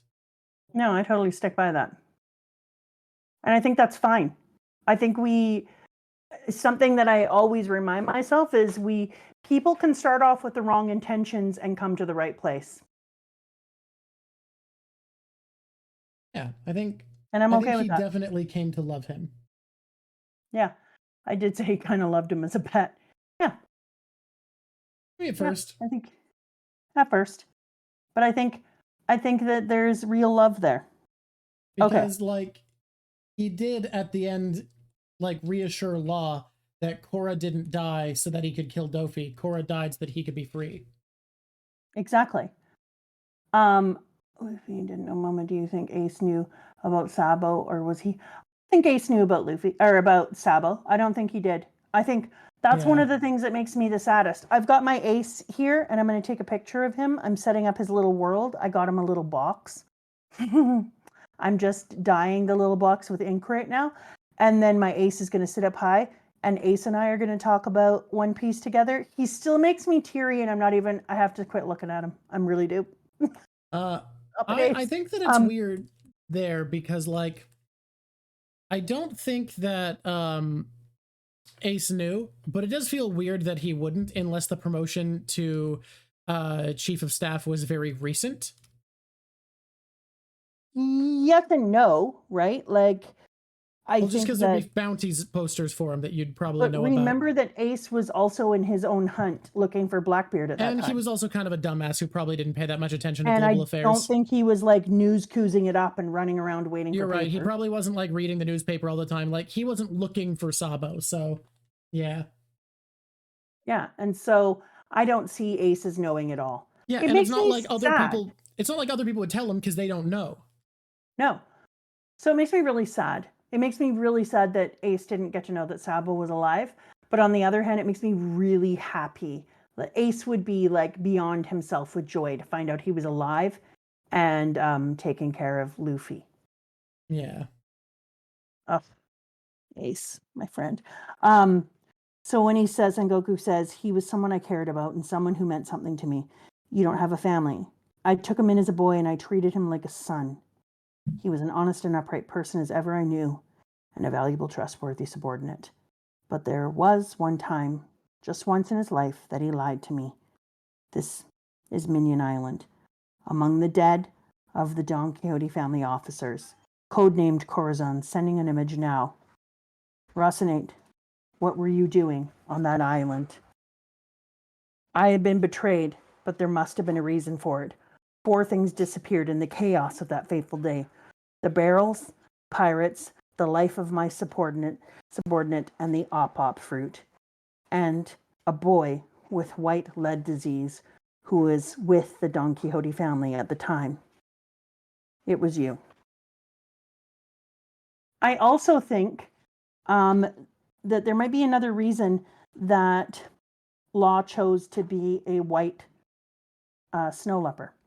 Yeah, a snow leopard. You talked about this. That it's. I think that having a snow leopard means that he is an all white body with just spotches of color on it, which is what he would have looked like before he died. And I think it's a constant reminder to him that he embodies the spirit of his entire nation, whose bodies became white. And he is the only one that is living on for them, the way that Robin is the only one who is living on for her people. And so by being a snow leopard, he embodies literally in his pants and his hat and other things the look that all of his nation would have had before death. So it's a nod to his whole, I'm sure it's a nod to his sister, but I think it's a nod to everyone. I think there'd be a lot of reasons, but I could see that being one of them. All right, let's go down here, my little snow leopard, and we go down. Okay. This end. Oh, I'm going to read the thing. I'm going to read the thing from Dr. Jack first. Go ahead. Oh, it's from Dr. Jack? Oh, how cool. Yeah, Dr. Jack is a crew supporter as well as a mod. let me scroll here. Let me situate myself. Hello, Mama Drock and Drock. I hope you're well. The crewmate segment contains 2 topics that happened to be on the sidelines while Dressrosa was running in Weekly Shonen Jump. And I hope you all bear with me for bad grammar. Probably won't be bad grammar, but we'll see. But first, I would like to share a few numbers about Dressrosa. It started with chapter 400 on March 4th, 2013, and ended with chapter 801 on September 28th, 2015. Those 938 days spent on Dressrosa arc for over 2 years, 6 months, and 26 days. Those are 85 named characters are present at Dressrosa during the Dressrosa arc. That's crazy. In 2013, I remember something from when I was reading Dressrosa Weekly. There was a bit of controversy happening in the manga world that would create a rift between some One Piece and Fairy Tail fans. I remember this. But I remember that when the first chapters of Dressrosa were published, it was argued that Oda took a jab at fellow mangaka Hiro Mashima for allegedly taking a bit much liberty with taking inspiration from One Piece while creating his own manga called Fairy Tail. For example, Oda apparently named the alias of Luffy after the first name of Fairy Tail's female protagonist, Lucy. Someone pointed out that Zoro lets his swords get stolen by a fairy. We'll never know if this is be intentional or and has never been officially confirmed, but as far as I know, I don't want to go into the whole... Okay. I guess that happened in Fairy Tail as well. I think so. I don't want to go into the whole controversies. I've never read Fairy Tail, but I hope you can imagine my confusion regarding the Dressrosa arc when I heard about this back in the day. If the controversy actually goes deep, because as well as that, Fairy Tail started a Colosseum arc shortly after the start of Dressrosa, and there is a character in Fairy Tail who's a mentor to the main character named Gildarts, who literally just looks like Shanks, but he lost an arm and a leg instead of just an arm. What the what? Yeah, that is a thing. Another piece of trivia. Mama Drock, please check out the cover page of chapter 766 now or after the stream. Can you go grab that and I'll tell you? Okay, You know what? Let's go big face mode while we're doing this. Ooh, I love this. Interactive. You're on 766 right now? I am now on 766 cover art. What you will find there is a cover page consisting of Luffy having dinner with an apparent friend. Oda created the cover page to celebrate Naruto's incredible run with 700 released chapters that has came to an end as of November 10th, 2014. Masashi Kishimoto, the mangaka of Naruto, in return featured a similar hint to One Piece in the last Naruto chapter in the form of a painted Straw Hat logo. The friendship between Oda and Kishimoto transcended a common friendship between two mangaka. Kishimoto was actually under scrutiny from the publisher of Weekly Shonen Jump. Naruto was one of the most popular manga and anime, if not the most popular of all time, according to a lot of manga anime fans. It was a huge cash cow for all the companies involved with the intellectual property. And ending a successful and popular manga is not always appreciated in a profit-driven environment. For some series, this means that a mangaka was sometimes forced to stretch out the planned storyline with the inclusion of canon filler content. When a manga series ends, the tankobon featuring the last chapter usually has a main cover page acknowledging and celebrating the series by having the main character front and center. Naruto wasn't front and center on the respective cover page of the Weekly Shonen Jump issue 50 of 2014. It is heavily implied that Weekly Shonen Jump didn't want to give Naruto its well-deserved farewell. This made Oda speaking out against Weekly Shonen Jump in the same month by publishing this public comment.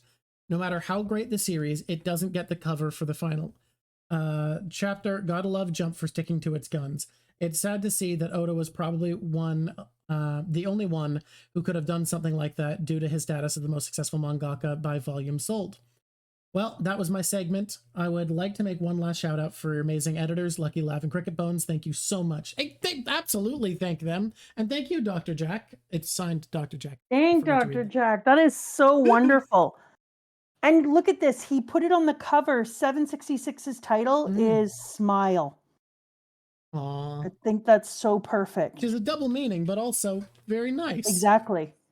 That's so good. Apparently they were very, and then it very says good the friends. first letter of each of the menu signs spells out Naruto Otasakari san deshita. Thanks for the great run, Naruto.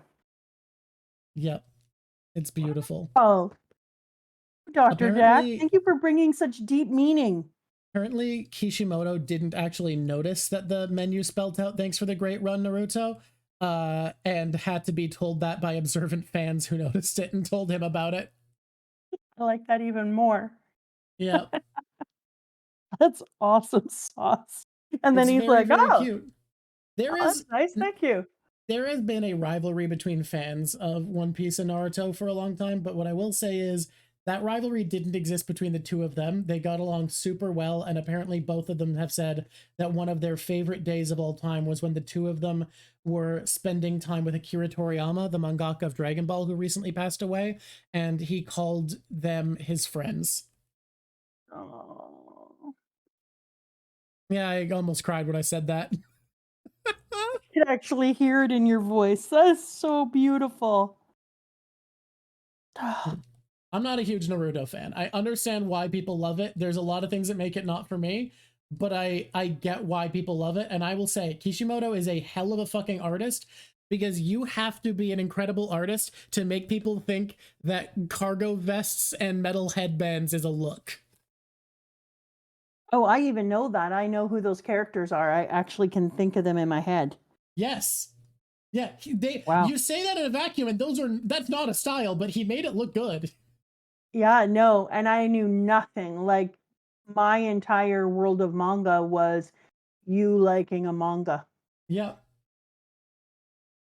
He had kids showing up to school in headbands. It was so well drawn.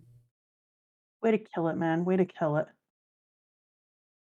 Oh, man. All right. Do we want to get into this beautiful ending? Can I just tell you a little observation that I'm going to try to not get all choked up with? Because I don't know if you know this about me. I can sometimes be emotional. I try to keep it on the DL about my emotionalness. Okay.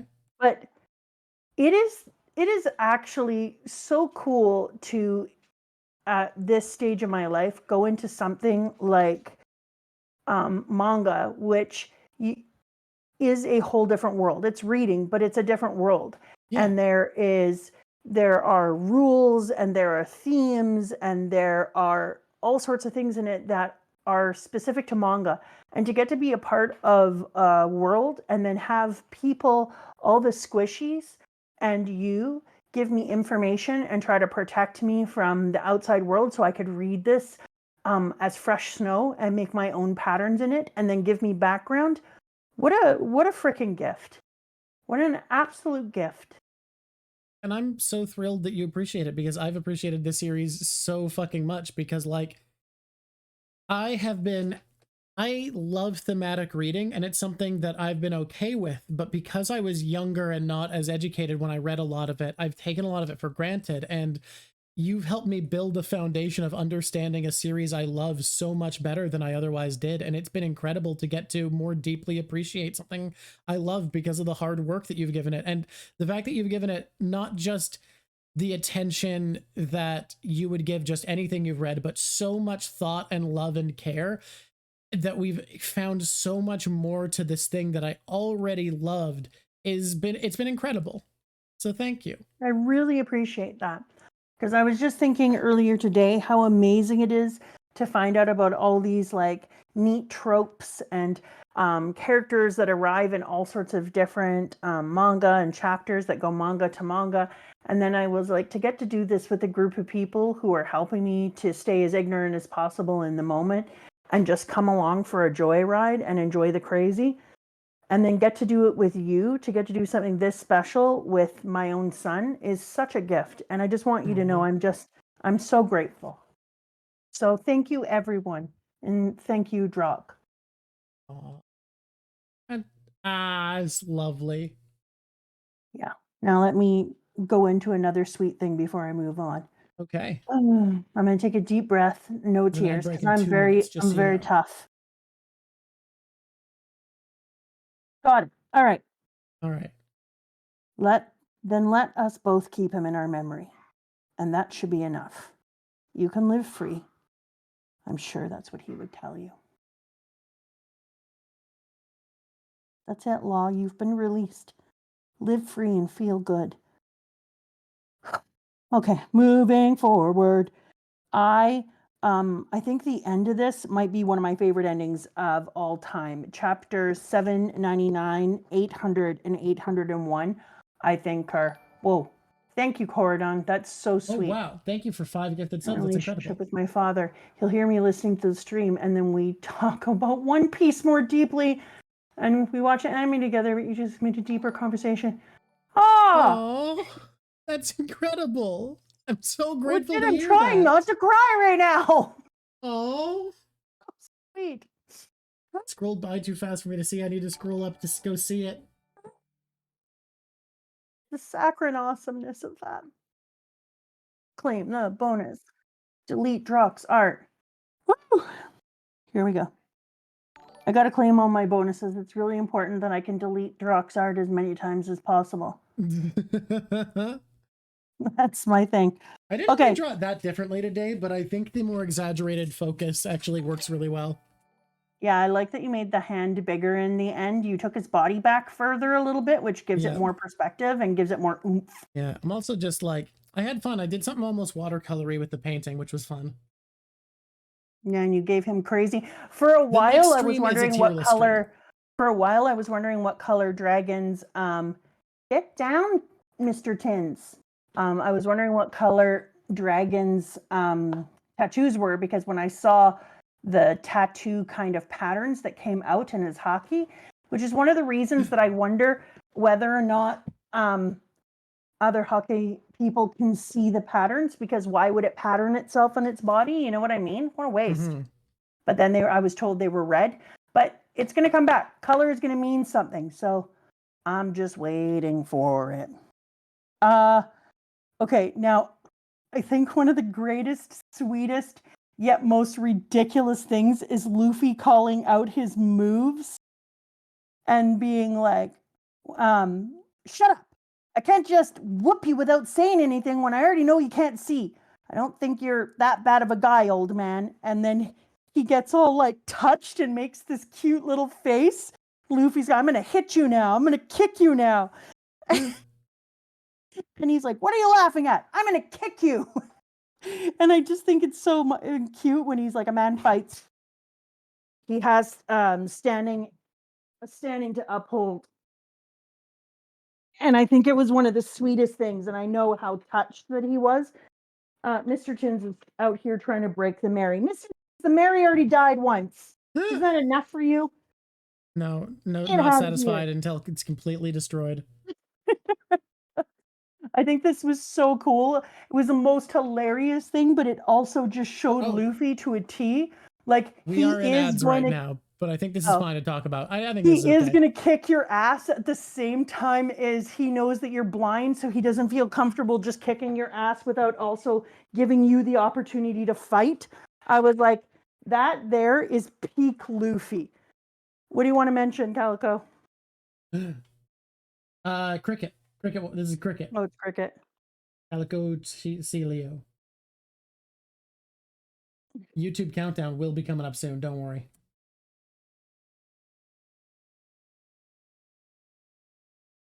He did. I'm gonna have to. You mentioned it earlier, but it was very early. The idea that Dofi sees the world with rose-colored glasses because he wears literally rose-colored glasses, and they're broken off by Luffy's final attack. Yeah, I love that because when we were talking about it before, I was like, how fitting symbolically that you're like, enjoy those rose-colored glasses, biatch. Well, because he sees the entire world through the lens that he's superior and deserves this. Exactly. So the thing I was about to say is you can see that those rose-colored glasses are really put there by the people who are trying to convince him that he is the greatest. But until eventually he sees the world through his own color, and it's the lens of his superiority.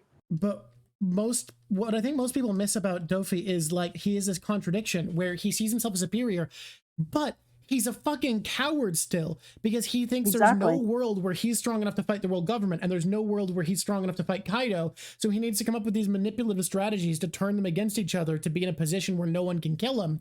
He's not confident enough in his strength to just take on the world like Luffy is. He puts himself beneath Kaido despite acting like he's superior. Yeah. And he knows that Kaido could kick his damn ass. Yeah. And he is worried about Kaido. Yep. Yeah, so having them fly off his face is kind of also saying like, yeah, you're even less superior than you thought. Mm-hmm. And the hype that you have allowed other people to build in you is unwarranted. I just put something together too. Kaido's intro goes into something that makes him so scary because you talked about how something that makes Luffy terrifying is he knows what it is to be humbled. What did the speech that introduced Kaido emphasize? How many times he's lost? Yeah. Because characters like Kaido and Luffy punch above their weight class. They try things. They're not cowards. They actually work and do whatever they can and get stronger from it. Yes. It's why when people are like, how do you like this game? I'm like, I love it. I die so much. Because I think that should be your approach. Like, if you're trying new things, you know, in the game world, they always say, if you ain't trying, you ain't trying. And in the real world, if you're going to try a new sport, you're probably going to get hurt. Sorry, you go. What? No, sorry. In anything you're doing, you have to be willing to suck, and you don't have to just tell people all the hype of all your greatest things. The thing I like to tell my kids the most in university isn't my grade point average at the end of my university. It's the fact that in one of my very first papers, the teacher was concerned and pulled me aside. And then it's what I did from there and how I ended with a ridiculous GPA. It's not the beginning, it's the end. Be willing to do things that are difficult and you suck at. Mm-hmm. And that makes Kaido scarier than Dofi because his intro emphasizes that he's lost a lot. He sure has. And yet, when it's one-on-one, always bet on Kaido, meaning at this point, he is strong, but he lost a lot on the way to get there. Yeah, exactly. I want to hate his glasses too. That's the only person that I can really see them on. Like, and the flamingo. When they put him in the SBS and they gave the flamingo his glasses, I love that too.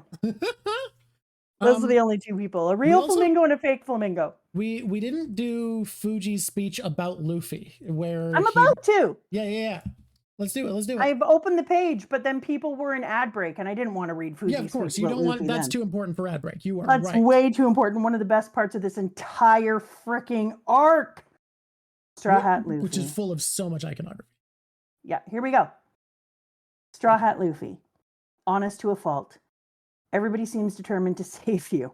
What kind of a man are you? What color is your hair? What shape your eyes? What features do you wear? I suppose I shouldn't have closed these eyes. Now, I want to take a gander at your face. I reckon it must look mighty kind. How is that the sweetest thing you've ever read? I don't think I've ever heard a better compliment about something. I just don't think I've ever. Up a tiny bit. It's so beautiful to be hurt that you went blind because of all the evil you saw in the world, and then to feel absolutely hurt that you didn't get to see the kindness of somebody. And this part where he says, everybody seems determined to save you. It's like he could see at the heart of it that everybody was there wanting to be. I bet you have kind eyes. Okay, but you remember when I said that I thought that he was going to have an armada? I said he either had to have armada, and you said Bardo would either be part of an armada or join the crew. Well, you get a gold star. Yeah, baby. The Straw Hat Grand Fleet is here. And I knew that it had to happen because to become the Pirate King, it's going to have to happen. But it happened so Luffy style. For Luffy to have them all be like, and now we're going to take the father oath. And Luffy was like, father and son? Yeah, you're the father figure, the boss, and we're your son, your followers. Let's take our rightful places under the affiliation of the Straw Hat Pirates. And you're like, oh my God, that is exactly what I was hoping for. And then Luffy goes, yeah, I ain't drinking this, and laughs. And they're like, what?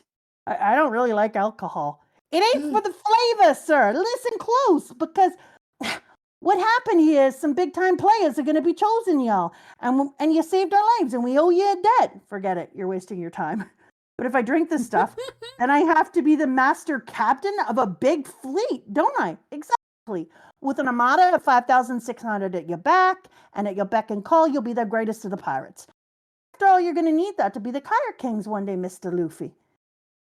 Even this ain't enough to conquer the world with. And then Luffy says, in the most Luffy thing, it'll cramp my style. What? Listen, I just want to be a Pirate King, that's all. I don't want to be some kind of big shot. What? Yep. Oh, Luffy. It is so Luffy. And then they did this thing this kid said to me when I was in grade 9, when I was like, I don't want you to like me. And he's like, too bad, I'm allowed to like you. Can't choose who I like. They did the same thing. They were like, fine, we're still going to take an oath of loyalty. We'll do our own thing, but you are still our leader. Like it or not, buddy. And he's like, And then what does Bardo say? I gotta say, I'm even more crazy about you than before, Mr. Luffy. It's so good. So this could not be a more pirate thing. But now, like it or not, as soon as I read that, my very first thought is, oh, damn, Luffy, you have to go on another learning curve, because there's no way in hell that you don't have to learn that you're going to have to become an actual leader. You can't be the Pirate King without taking on being a big shot. So, no, I'm sorry. In the next little while, just like you had to learn to be a leader for the first time through Vivi, and you helped Vivi be who you needed to be, who she needed to be, you're going to have to learn. You're going to have to go back in. And we've just done a whole thing about leadership. We realize you're worthy of it. You don't lead with your ego. You lead with a flat army. But Luffy, you're going to need to person up.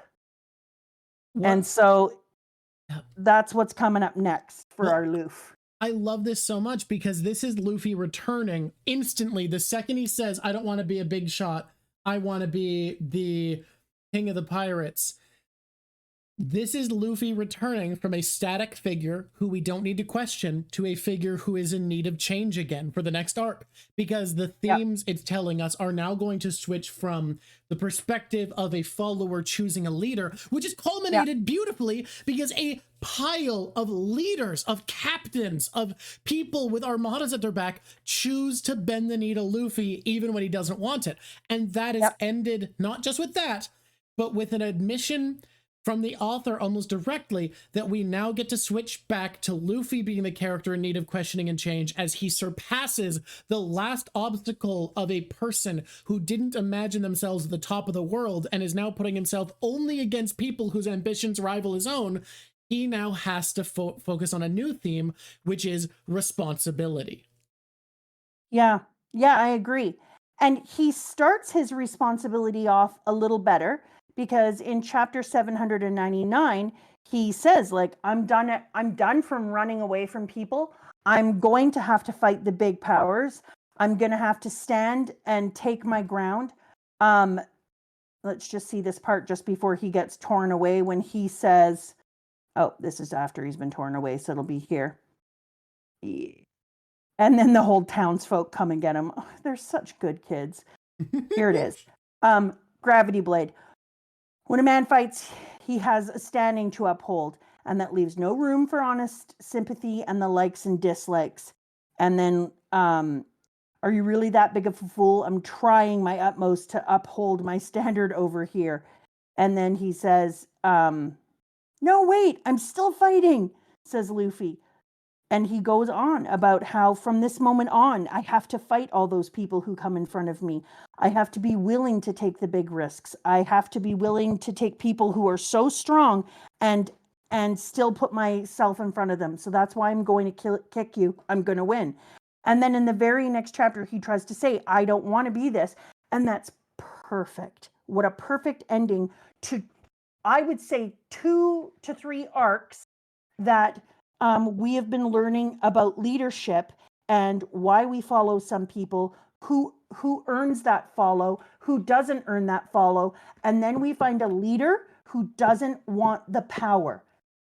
And that's the type of leader that you want, a leader that doesn't want power. But now a reluctant leader is one of the best you can have. And now Luffy is going to have to learn that whether you like it or not, if you're aiming high, even though you are reluctant to lead, people deserve to feel like they are being led when they put their faith in you. It's such a brilliant way to write the transition from Luffy, the static character who the theme revolves around, to Luffy, once again, the character who the theme is questioning.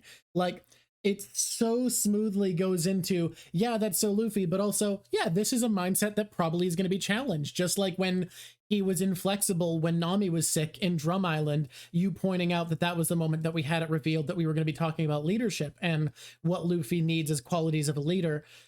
We are now going to be facing that again on a larger scale of he knows how to lead a group of people, but does he understand the responsibility of being a big shot in the world? Yeah, and he didn't. And I think that he doesn't, but I think that's next. And he's going to become a bigger, better leader than he could imagine, because just like everyone who's a great leader, they generally didn't want it. Who are the best principals that I've ever had? The principals that kind of fell into being a principal and were like, I guess this school needs a principal and I'll stand up. It's not the people who are like, I want to be in charge of everything. Those aren't the best, right? Like they just aren't. And so this made me really happy because we now have somebody like Luffy who's reluctant and just wants to be so free. And now we're going to have to watch Luffy grow up again, where he realizes you cannot be the Pirate King without losing some of your freedom. There's going to be a cost. Well, I think that the series is going to find a way for him to not lose his freedom. I think it's going to be about like he's already done the you go and do your own thing, but he will yeah, he will have to be a leader to them, and yeah, caring about others and taking on that many people's true. will is a loss of freedom. Wants to be the world's freest man. It's so difficult because would Oda take away being the world's freest man? How else do you not have him learn? How else do you have him learn a lesson about responsibility? I mean, it kind of does cost freedom to have some level of this is difficult. This is thematically difficult. It is. But if you are going to, because if Luffy is going to have people, whether he likes it or not, in his Straw Hat Armada of Joy, those people have decided they're going to be in it. They took an oath. He may not have drank, but Zoro drank enough for all of them. So if you're going to have that kind of Straw Hat Armada, then he is going to take on their will and their hopes and their dreams. And he is going to become all their friends and see himself as being their friends. And that means he's going to have responsibility. He just is. Yeah. But like what it or is not. that going to look like is the question. Yeah. Well, what does the responsibility look like? They all said we get to go our own way. We get to do our own things. Like, I mean, if anyone can be a way of having the most freedom in the least freedom job, it's Luffy. And one of the great things about having a flat army, and one of the reasons that it's such a good method, if you're a person like Luffy, and this is one of the things they talked about in the book, is that by having a flat army, all of the responsibility for change, growth, noticing areas of problems, fixing things, coming up with solutions, et cetera, don't land on the head of the people at the top who then disseminate the information down. It's a flat army says that you trust the people within your group and you know that they can fix things on the fly and that they can also work on your behalf. And so hiring becomes your most important thing, who you invite in, because the reciprocal trust has to be absolute. I would fall for you, you would fall for me. We will stand together, we will stand for each other. Where there is a hole, I will fill. And so it's really important, but I think that's how Luffy is going to run. My prediction is that's how he's going to end up running his entire armada, is as a flat army. All right. I think that's also interesting to think about, like, this is a perfect fleet for Luffy because they are freely choosing to help him. Like, they are representing him. He didn't ask them. Yeah, they came. Exactly. They are choosing to, they want to serve him. And the main way he's a leader to them right now is by having inspired them. But there still is like a level of responsibility that comes with that because he just has to think about what his actions are inspiring. It also doesn't matter how flat the army is. Like the one person that I saw lead in that way in a beautiful way, regardless of anything else, the buck still stopped with him. Yep. They're still following the dream of Luffy becoming the king of the pirates. So the buck still stopped. Someone brought up that territories come with responsibility, and I think that's why the Grand Fleet as it is perfect, because to help him, they will likely defend his territories, which Luffy does not want to spend the time having to sail around doing. And Luffy has already said that the Fishman Island can be with his territory if Mama gets too angry at them. So he already knows that he's going to have to take on some more responsibility. He already promised the Fishman he would. Yep. Oh, sorry. I'm so sorry. Stardew will do that to you. So playing Stardew and listening. Yeah. Okay, I'm so excited. I'm so excited for what's to come. The posters, the wanted poster. So before I was like, okay, Sanji calls himself a prince, and now everyone else is wanted dead and alive, and Sanji is only wanted alive. So my best guess now is that Sanji is a Celestial. A Celestial Durgan. Well, why else? Okay, so the government gives people up and allows them to be killed when it's their own people, when they are in bounty hunting or whatever. Yeah. Almost everyone does. Almost every group is like, oh, you messed up? Oh, well, dead. There are really, as I can think of, only 2 exceptions to being given up. And they are both what? Well, if I tell you, you might get a hint. Are they people who are alive that I've seen? Yeah, there's two groups of people you've seen get special treatment from the government. I've seen the Celestials get special treatment. Yep. I've seen other people get special treatment. Yep. I have. Yep. Tell me when. It doesn't matter. I've already read it. Royals. Oh, you mean like Vivian like not stuff. nobles, but like the actual royals, like kings of nations. Yeah. Yeah. So I had that thought too. Like,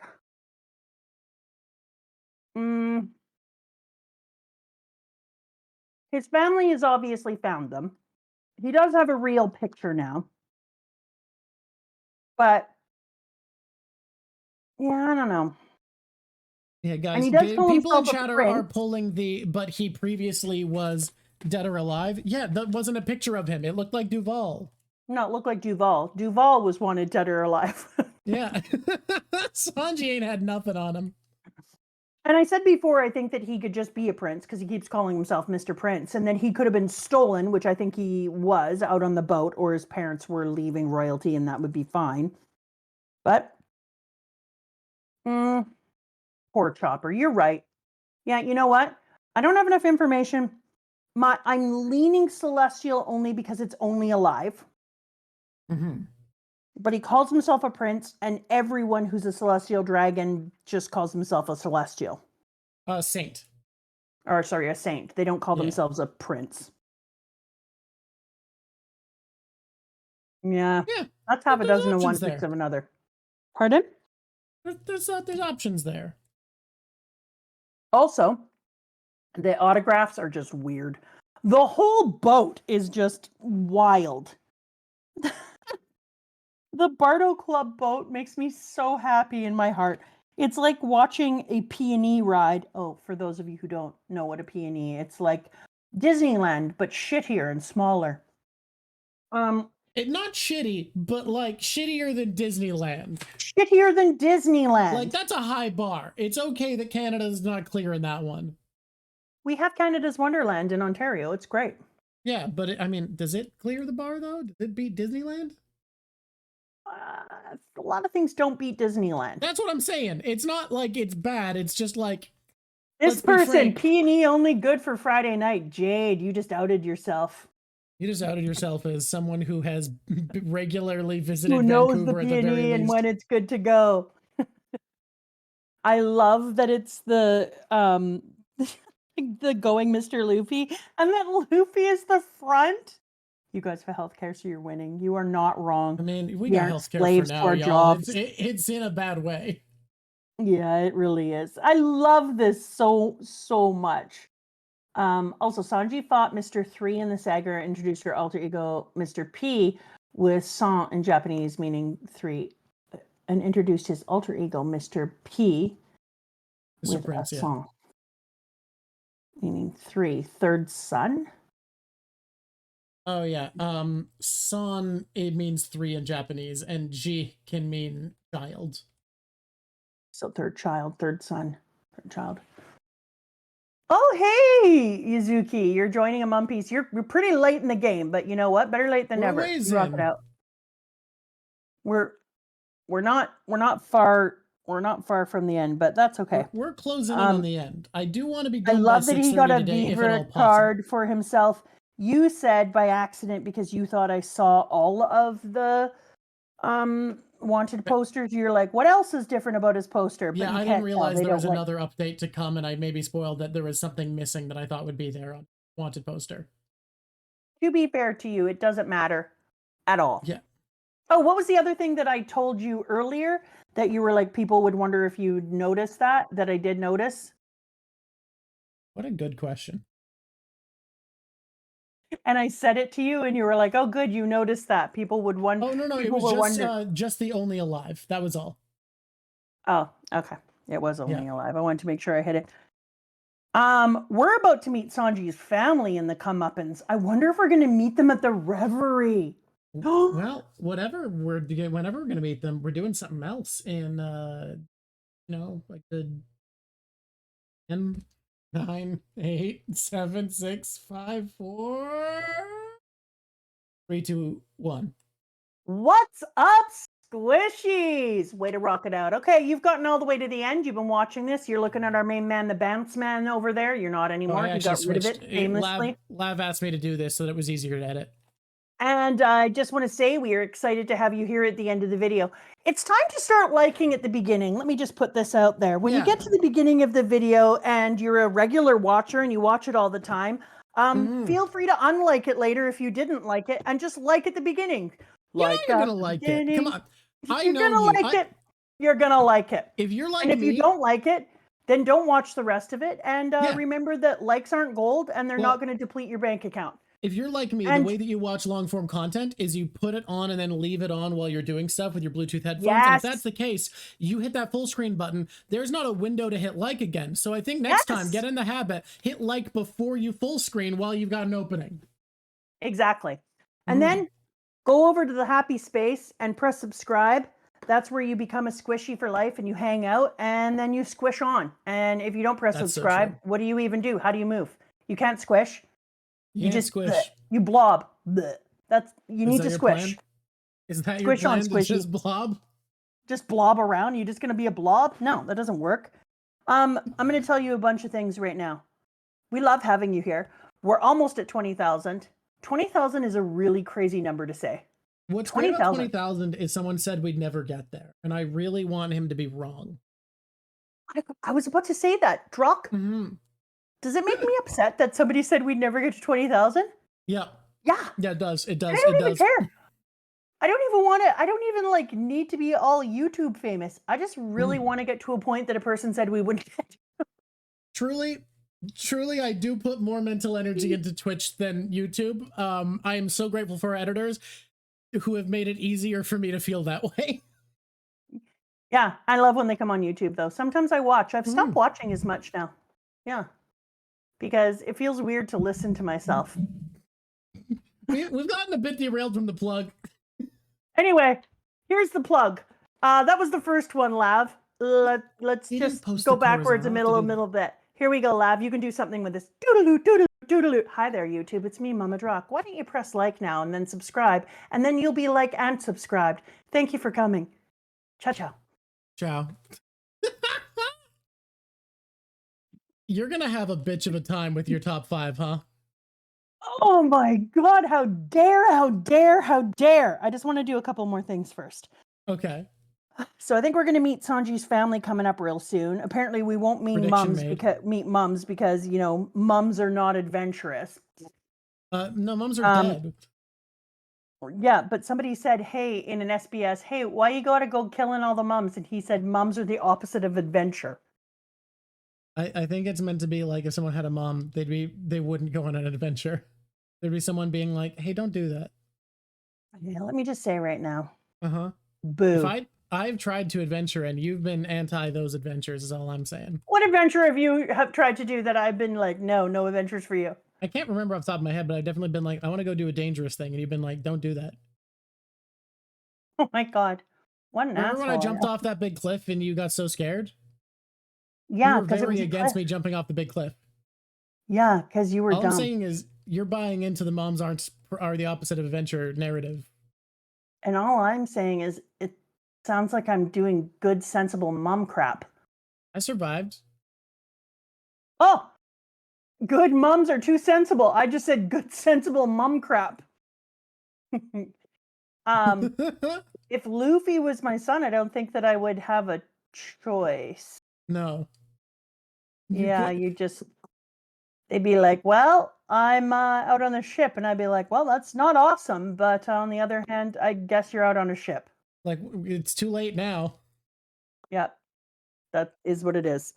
Although maybe he wouldn't have wanted to be a pirate if he wasn't like alone at a bar and the only adult who would talk to him was either the barkeep or a pirate who showed up. Maybe you should have left him with more than one person, is what you're saying? Yeah. I mean, at that point, it seems like he was left with 0 people. He was at a bar and the bar lady was like, yeah, this is the orphan who just sits in my bar. Do I think Big Mama is gonna like Luffy Doofy? I mean, so far their interactions have been, fuck you, I'm stealing your territory. I agree. What's her name? Mom? Big Mom? What do we call her? Big Mom? Big Mom. Mama You don't know Bigness? her name yet, but it's not like a spoiler, so why not? I'll say it. Good for you. I guess You're a it's technically pirate. a spoiler, but I don't know if you really get any info from the name Charlotte Linlin. Yeah, there's a bunch of shit about to happen. Okay. Oh, her name was on Fishman Island? Okay. It's not a spoiler. Large mama. All right. Okay. Sorry, I'm trying to find the chapter. Oh, it's ad time. We're in the ads.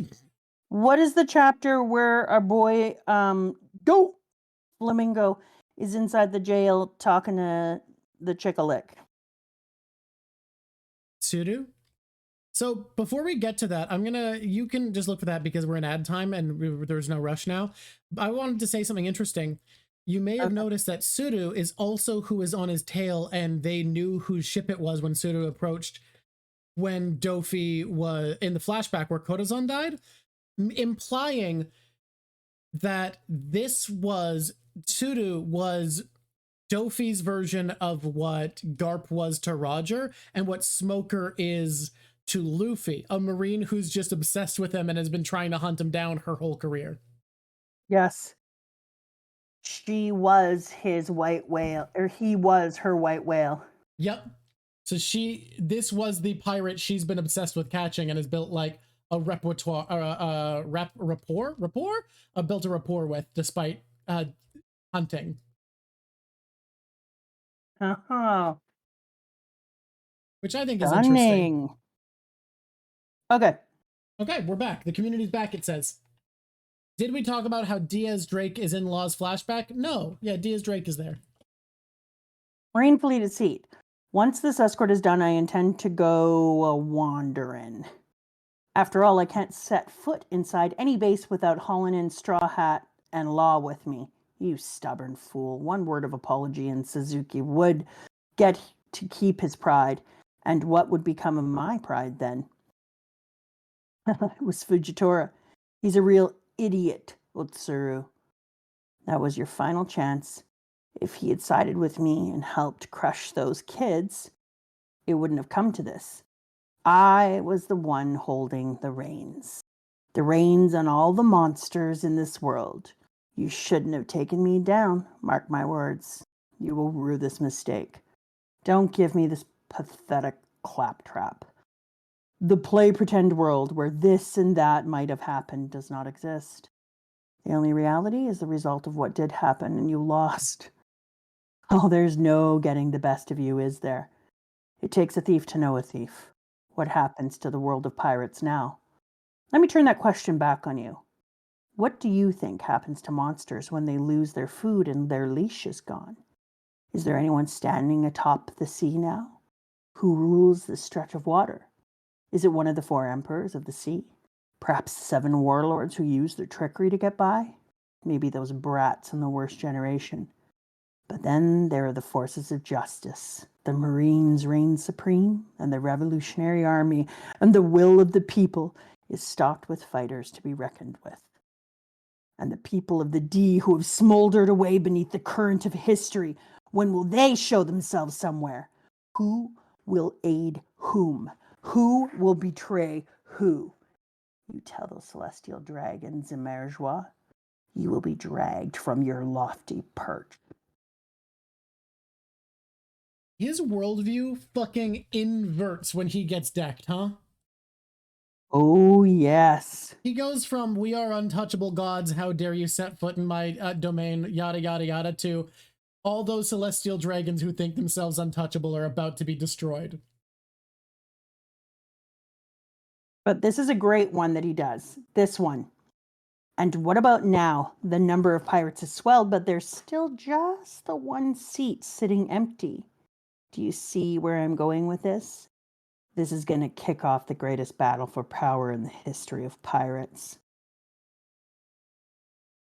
It's not wrong about that. That part's not wrong at all. Yeah. Also, who is going to take over the ocean now? Okay, so you stick a person, like what's the big giant fall from the sky, dude? Kaido. Oh, right, that one's easy. Kaido. Who do I know whose name is Kaido? Kaito. Oh yeah. You stick a person like Kaido in the middle of a whole section of the worst generation ever, and you've Yep. got to think to yourself, he's got himself a pretty good group of people that he can minion up with there. Yep. And they are looking to align themselves to take over. So he's obviously going to use them for his own forces to create That's a pretty good prediction. We'll knock that down. Pardon? We'll write that down as a prediction. Yeah, because there's just no way that you have a man like that come, because they're not going to fight them. What are they going to do? Get there and beat him up? He is not going to die. So, and is he just going to leave before he creates, he sows problems? No, probably not going to leave before he sows problems. So I can actually see him aligning with them in the way that he can use them for himself to help to spark the greatest war, especially since he's about to find out that Dofi is going down. I wonder if he's going to try to escape Dofi. If I was him, I would. So would I take those worst generation ever people and have them follow and trace the ship that Dofi was on to release him after he was just taken? Did they catch up fast enough though? Because like we don't know how far away they are. That's the thing I was going to say. I don't know where they are, so I don't know if they can catch up enough. But he's got forces regardless. Do you want to predict the prison break? That he'll try to intercept the prison vessel?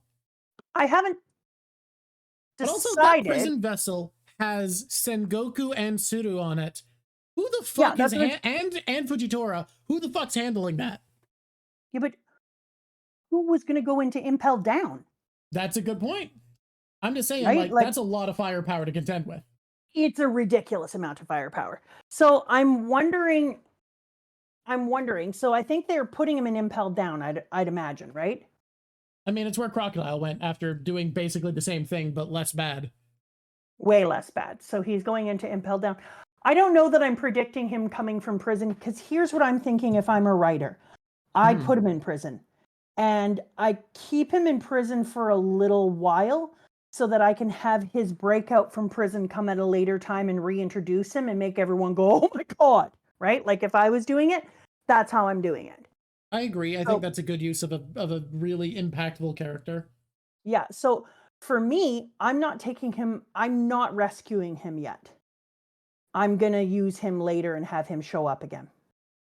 So I am going to predict that he's going to go to prison, but I am going to predict that the Kaido is going to align himself in some way with the group who put themselves together as the worst generation and use them as minions, because he too.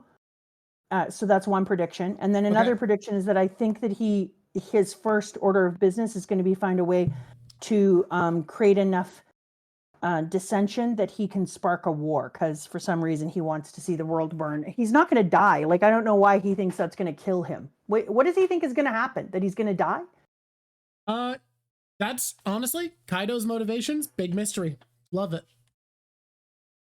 Who knows what he's thinking?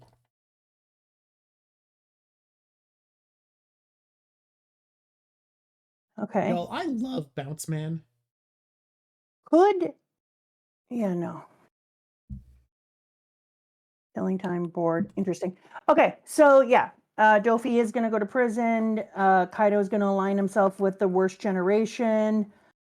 Oh my God. Yeah, it does say his hobby is dying. His goal might be different than his hobby. You did make a bubblegum man. Look, he's not pink. He just is pink all around him. He pink. I see his face. I like pink. You can like pink. I'm not saying it's bad. I'm just saying he's a bubble boy. I have seen the meme of Bounce Man without the Haki colored in, and let me tell you, this is preferred. I'm good having him as he is here. I know. I think it's lovely. He's a bubble boy. Yeah. So if because if those bad kids are going after Shanks, maybe he wants to go after Shanks.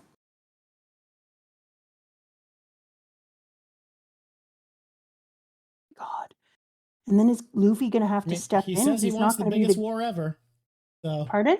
he says he wants the biggest Yeah. war ever. So something involved in that. I think that he is going to agree with them to go after Shanks because that's what they want.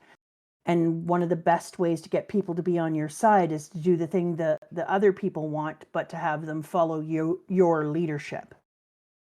Could be. So maybe he's going to agree with them.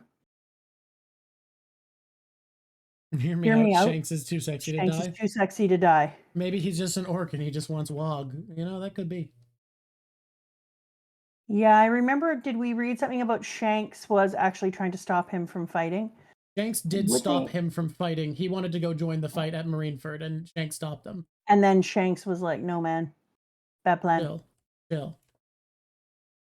Yeah, so it's a hard call whether or not Kaido to chill. They did. They told Kaido to chill.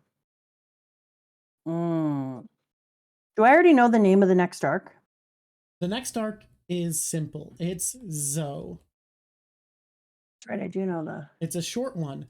I'm going to be letting you read ahead, basically, copiously in the next section, because we are going to try to do the arc after Zo in only 2 sections. Now, normally we don't talk about future arcs, but because you're going to be reading it whenever you want ahead of time, and you're reading like 40 chapter sections for the arc after, I think it's on the table right now, even though next week is going to be, we're doing the same thing we did with Thriller Bark. You're allowed to read ahead, even though next week is tier lists. The arc after Zo, you know what? I'm not going to tell you what it is, because you'll find out in Zo, and I don't want you to know where the direction is going. You'll find out then. Okay. Yeah, we're doing it in 2 sections. I'm predicting that Luffy is gonna learn a lesson that he has to take on more responsibility as a leader. And so he is going to, and I agree with you, he's still going to look for freedom, so he's going to do it in a Luffy way, but Luffy is going to take on lessons in leadership in Zo. And I think that there's going to be an alliance between Big Man and the worst generation kids over there. Okay, you think an alliance? I'm hoping that they don't go after Shanks, but my worry is that they will. But they need to find a place to get weapons. And one of the places you can get weapons is the military. Do we need to shrink the number of chapters to avoid a situation where Mama misses half a chapter? Possibly. That's why we're reading ahead, though, because when I was looking at it, the arc after Zo, as much as unfortunately the sections are longer than we wanted to do, there isn't a clean break you can do to break it in 3 that I could see. If someone can find better chapters to break it in 3, maybe, but it breaks very, very cleanly in 2, and it does not break cleanly in 3 because the middle section of chapters is very much the end of the first part and the beginning of the second part, and it makes it a really unsatisfying chunk to read, in my opinion. So I'm struggling with that. Listen to me right now. Yeah. I have missed half a chapter one time. Yes. I'm in chapter 801. Give me a break. Yes. That's a pretty good hit rate. I'm gonna say that I think that that we are gonna go for weaponry. I think they're gonna go for weaponry somehow with the government. They're gonna try to intercept weaponry from the government. Okay. Well, I'm thinking about what they have available to them. They have almost no ships, and I'm like, where can we get ships? I don't think they can take government ships, even Big Guy, because, well, Big Guy puts himself in the way of the government all the time because he's picked off by them and then tortured, apparently.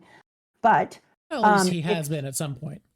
Yeah, but if we're trying to look for ships, because we're going to need them, if we're trying to person up and grab more people, we're going to need ships and weaponry. Yeah, I'm stealing that from the government. I'm thinking from a writing perspective and from a crazy person perspective, that's what I would want. Okay. Ships and weaponry. Should we move on to top 5? Because I have a dinner to get to. Oh, so hard. Luffy tier list, is this S+? S+, baby. We got a new gear and we got no Steppy. Oh my god, S+ to the sun. Like, oh, Luffy. Yeah. No, it's peak. It's peak. The Luffy is Luffying in this one. No, he really is. My bees, this is a hard one. Yeah. Do we want to do your most hated character first? Yeah. Is it Treble or It's Pika? Scotty. Yeah, it's Treble. Okay. Bye, Treble. Get fired. Do you want to do favorite minor character before we do it? Yeah. Yeah. It's announcer. All right. Yachts. Yats is best. That's his best. He's doing it. All right. Now we've done the easy ones. Top 5. Damn it. Those were real quick. I was really, really hoping that would take longer, but I had them right there. My bees. Okay, here we go. Oh, here we go. Oh, shit. Okay. Zoro'd hard. Yep. Robin hard. Yep. Cabbage hard. The problem is not that many people worked in a pair. I know, that's what I was just thinking at the same time. Fuji saved them at the last minute. Fuji has honesty. I want Fuji in there, but I'm just trying to decide where. Yep. As he in, but where? Okay, Zoro had some thinky moments. He bucked tradition and insisted and pulled people together to do what they thought was impossible. Frankie took on the big fight. He destroyed the factory. Usopp didn't do as much in this one. Hey, that's nice. Usopp did a lot last time, yeah, but he wasn't as big a deal. He was good last time. He can take a break. And then Sanji gone, so I don't have to worry about him. And you know what? I'm not gonna lie. I thought that Sabo would do more. Yeah, he was just kind of present. I thought that Sabo just kind of would come in every once in a while. Does that make sense? He beat up Jesus Burgess, but it's not like that was the biggest threat. Like, he was an extra factor that took care of another extra factor. Like, two complicating variables just took each other out. Bardo and Cavendish are the Grand Fleet's versions of Zoro and Sanji. Yeah, I would agree with that. Also, they're even blonde and green. Yeah, like 100%. Sanji, Bardo, and Cavendish. Totally true. And Koala didn't do enough either, honestly, to be in the top 5. It's also when we were talking earlier about similarities between my old favorite with Vivi, how these arcs are so similar, it's ridiculous. This is just a turned up version of Alabasta. Yeah. That there's equivalents across the board, including like Crocodile is Earth, and so is Pika. Yeah. Etc. All the devil fruit upgrades. Miss Golden Week, Angiola, Gladius, and Mr. 5. So many. Yeah. There's so many. Okay. Does that mean Senor Pink is Mr. 2? Oh. Well, he's swim fruit, but he has a change. And then Mancherry. She did so much. Yep. Mancherry's number 5. All right. We have one. We have one on the board, everybody. It's Mancherry, and she is number 5, and she's kicking it.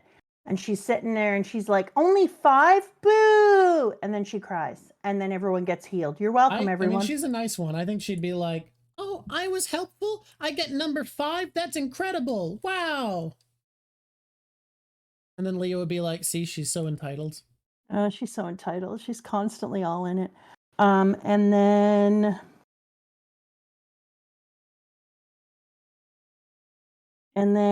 oh, I can't believe it. Frankie, number 4. Okay. Frankie had numerous fights and helped to lead the entire nation of the little guys. I feel like Frankie hardly needs any introduction here. Frankie killed it. Yeah, he was an absolute goat. So Frankie, number 4. I might have even number 3'd him, but I think I'm gonna put him on number 4. And then I am gonna put Dressrosa. You skanky ass. You're so hard to figure out. because everybody is so good. Fuji number 3. Fujitora number 3.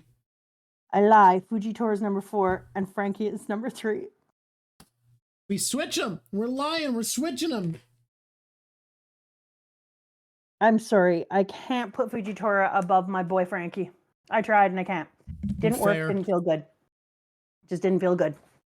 Dude, I don't envy you. Ranking people here, when we do the read through, first of all, I think we're going to do full arcs because we are just going to talk about it more conceptually. So the number of chapters isn't going to matter as much. But also, in the read through, I am going to fucking struggle to do a list with you. Isn't it going to be so great to have a guest struggling with us? Oh, I'm going to love that so much for us. Mm-hmm. Because this is the hardest part of every chapter, or of every arc and chapter, is being like, I don't know. This is your idea too. Yeah, but I just think it's worthy. Okay, Zoro? Mm-hmm. Number 2. Hell yeah, good job. Law's number 1. There are so many great characters who didn't make the list, but they couldn't all make the list. I'm sorry, guys, that's it. It's just not possible. How could they all? They couldn't all. There's too many of them. And with Zoro and Law, I could have switched places at any time. Mm-hmm. Like, and Bardo, love that man. Love him. Want to put him on so bad. Can't. For next week's tier list, I absolutely want to make the Straw Hat drip list where we get all their best outfits. Oh, yeah? Yeah, because we've done drip, but there's so many characters now, so just drip list for the Straw Hats. Just drip list for only Straw Hats. Yeah. Plan for tier list. It's going to be a recap again, and Mama's going to be reading ahead because there's a lot to read, because I genuinely can't think of a satisfying way to read the arc after Zoe in only 2 parts. I thought about it, and the real issue is that if you split it in 3, the middle part just has no satisfying flow to it. It is just so clearly the end of a part and the beginning of a part, and that sucks to read together. Would we count movie drip of the movies we've seen? Yes, but God, maybe not, because there was like 3 great outfits per Straw Hat in movie 6. That's a lot to add. Movie 6 was a thing. Movie 6, hey, if you're not a patron, consider joining the Patreon. We've been doing watch-alongs for the movies. We're about to hit Strong World next month, but holy shit. Oh, movie 6 is so good. I also say that we do a Patreon in the next few days, so that we can talk about everything on the I'm taking questions, because people have put some such good questions in. I think we should. I just want to do that. Just a casual chat. Yeah. Yeah. And you know what? So if I'll we do look it at soon my enough, movie. We do it soon enough. I need to make a thumbnail for the next Fishman Island, because we only did 1 piece of art and I already used it for one of them. Oh, right. So doing a stream where I can in the background be working on a thumbnail art would actually be really good. Can I tell you the thing to draw? It's my girl. Shirahoshi? Yeah. I could absolutely draw Shirahoshi for that. It's Shirahoshi. I love her. I'm a big Shirahoshi fan myself. So. Oh my God. Remember, I get a mushroom, I said, I already talked about this earlier, for saying how the stuff got off the sea floor. Yes. But I get a gold star for saying that there would be a poneglyph in it. You get, for the cover story, you get 1 mushroom and 1 gold star, because you said it was knock up streamed, but that's not true. But it did have a poneglyph, so that is true. Movie 6 is scary. Poneglyph. All right, guys. Hey, I think I gotta get a move on if I'm gonna make it to dinner in time. Where am I reading to next? You are reading to the end of the Zoe arc, which I'm so excited for. This arc, not my favorite at all, but it has one of the greatest tear-jerker moments, and you will not see it coming. What? No! Thank you, Paladin Berserker. I can't believe you weren't. It's a beautiful cry, and it's 824, 23 chapters next time. People want to read 802. I'm going to say no 802 because we'd never read the next chapter when we're starting a new saga, because we do tier list cuts. So we're not going to read the next chapter because we don't usually do that when we are ending a saga. Can we read 802 when we do the ITQ with everyone? We absolutely can read 802 when we do the ITQ. How about 802, 803, and 804? I think we could read the beginning of Zao on stream for people when we do the ITQ stream. 802, 3, and 4. I really thought Z would get more votes. I've heard really great things about Z.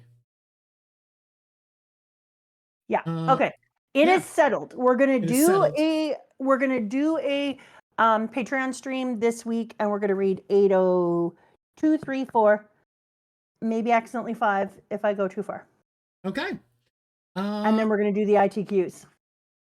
Sweet. For now, everybody, I'm gonna, because I'm in a rush, I'm just gonna raid someone. You know what? Let's raid best streamer ever award winner Iron Mouse, because Iron Mouse is cool. I think she's cool. And she puts a lot of money towards really good causes. I've only watched Iron Mouse a few times, but every time I do, I'm like, why don't I watch her more? She's a good person too. Yeah. All right, everybody. We love you all. You guys are amazing. This has been so great. Oh, I say mine first. What? I have to say mine first because yours is the last thing we say. You're right. You're right. You say your thing. It's a sandwich. That's right. Hey, squish on squishies. And it's been lovely talking to you. Bye, everybody. Bye, everybody.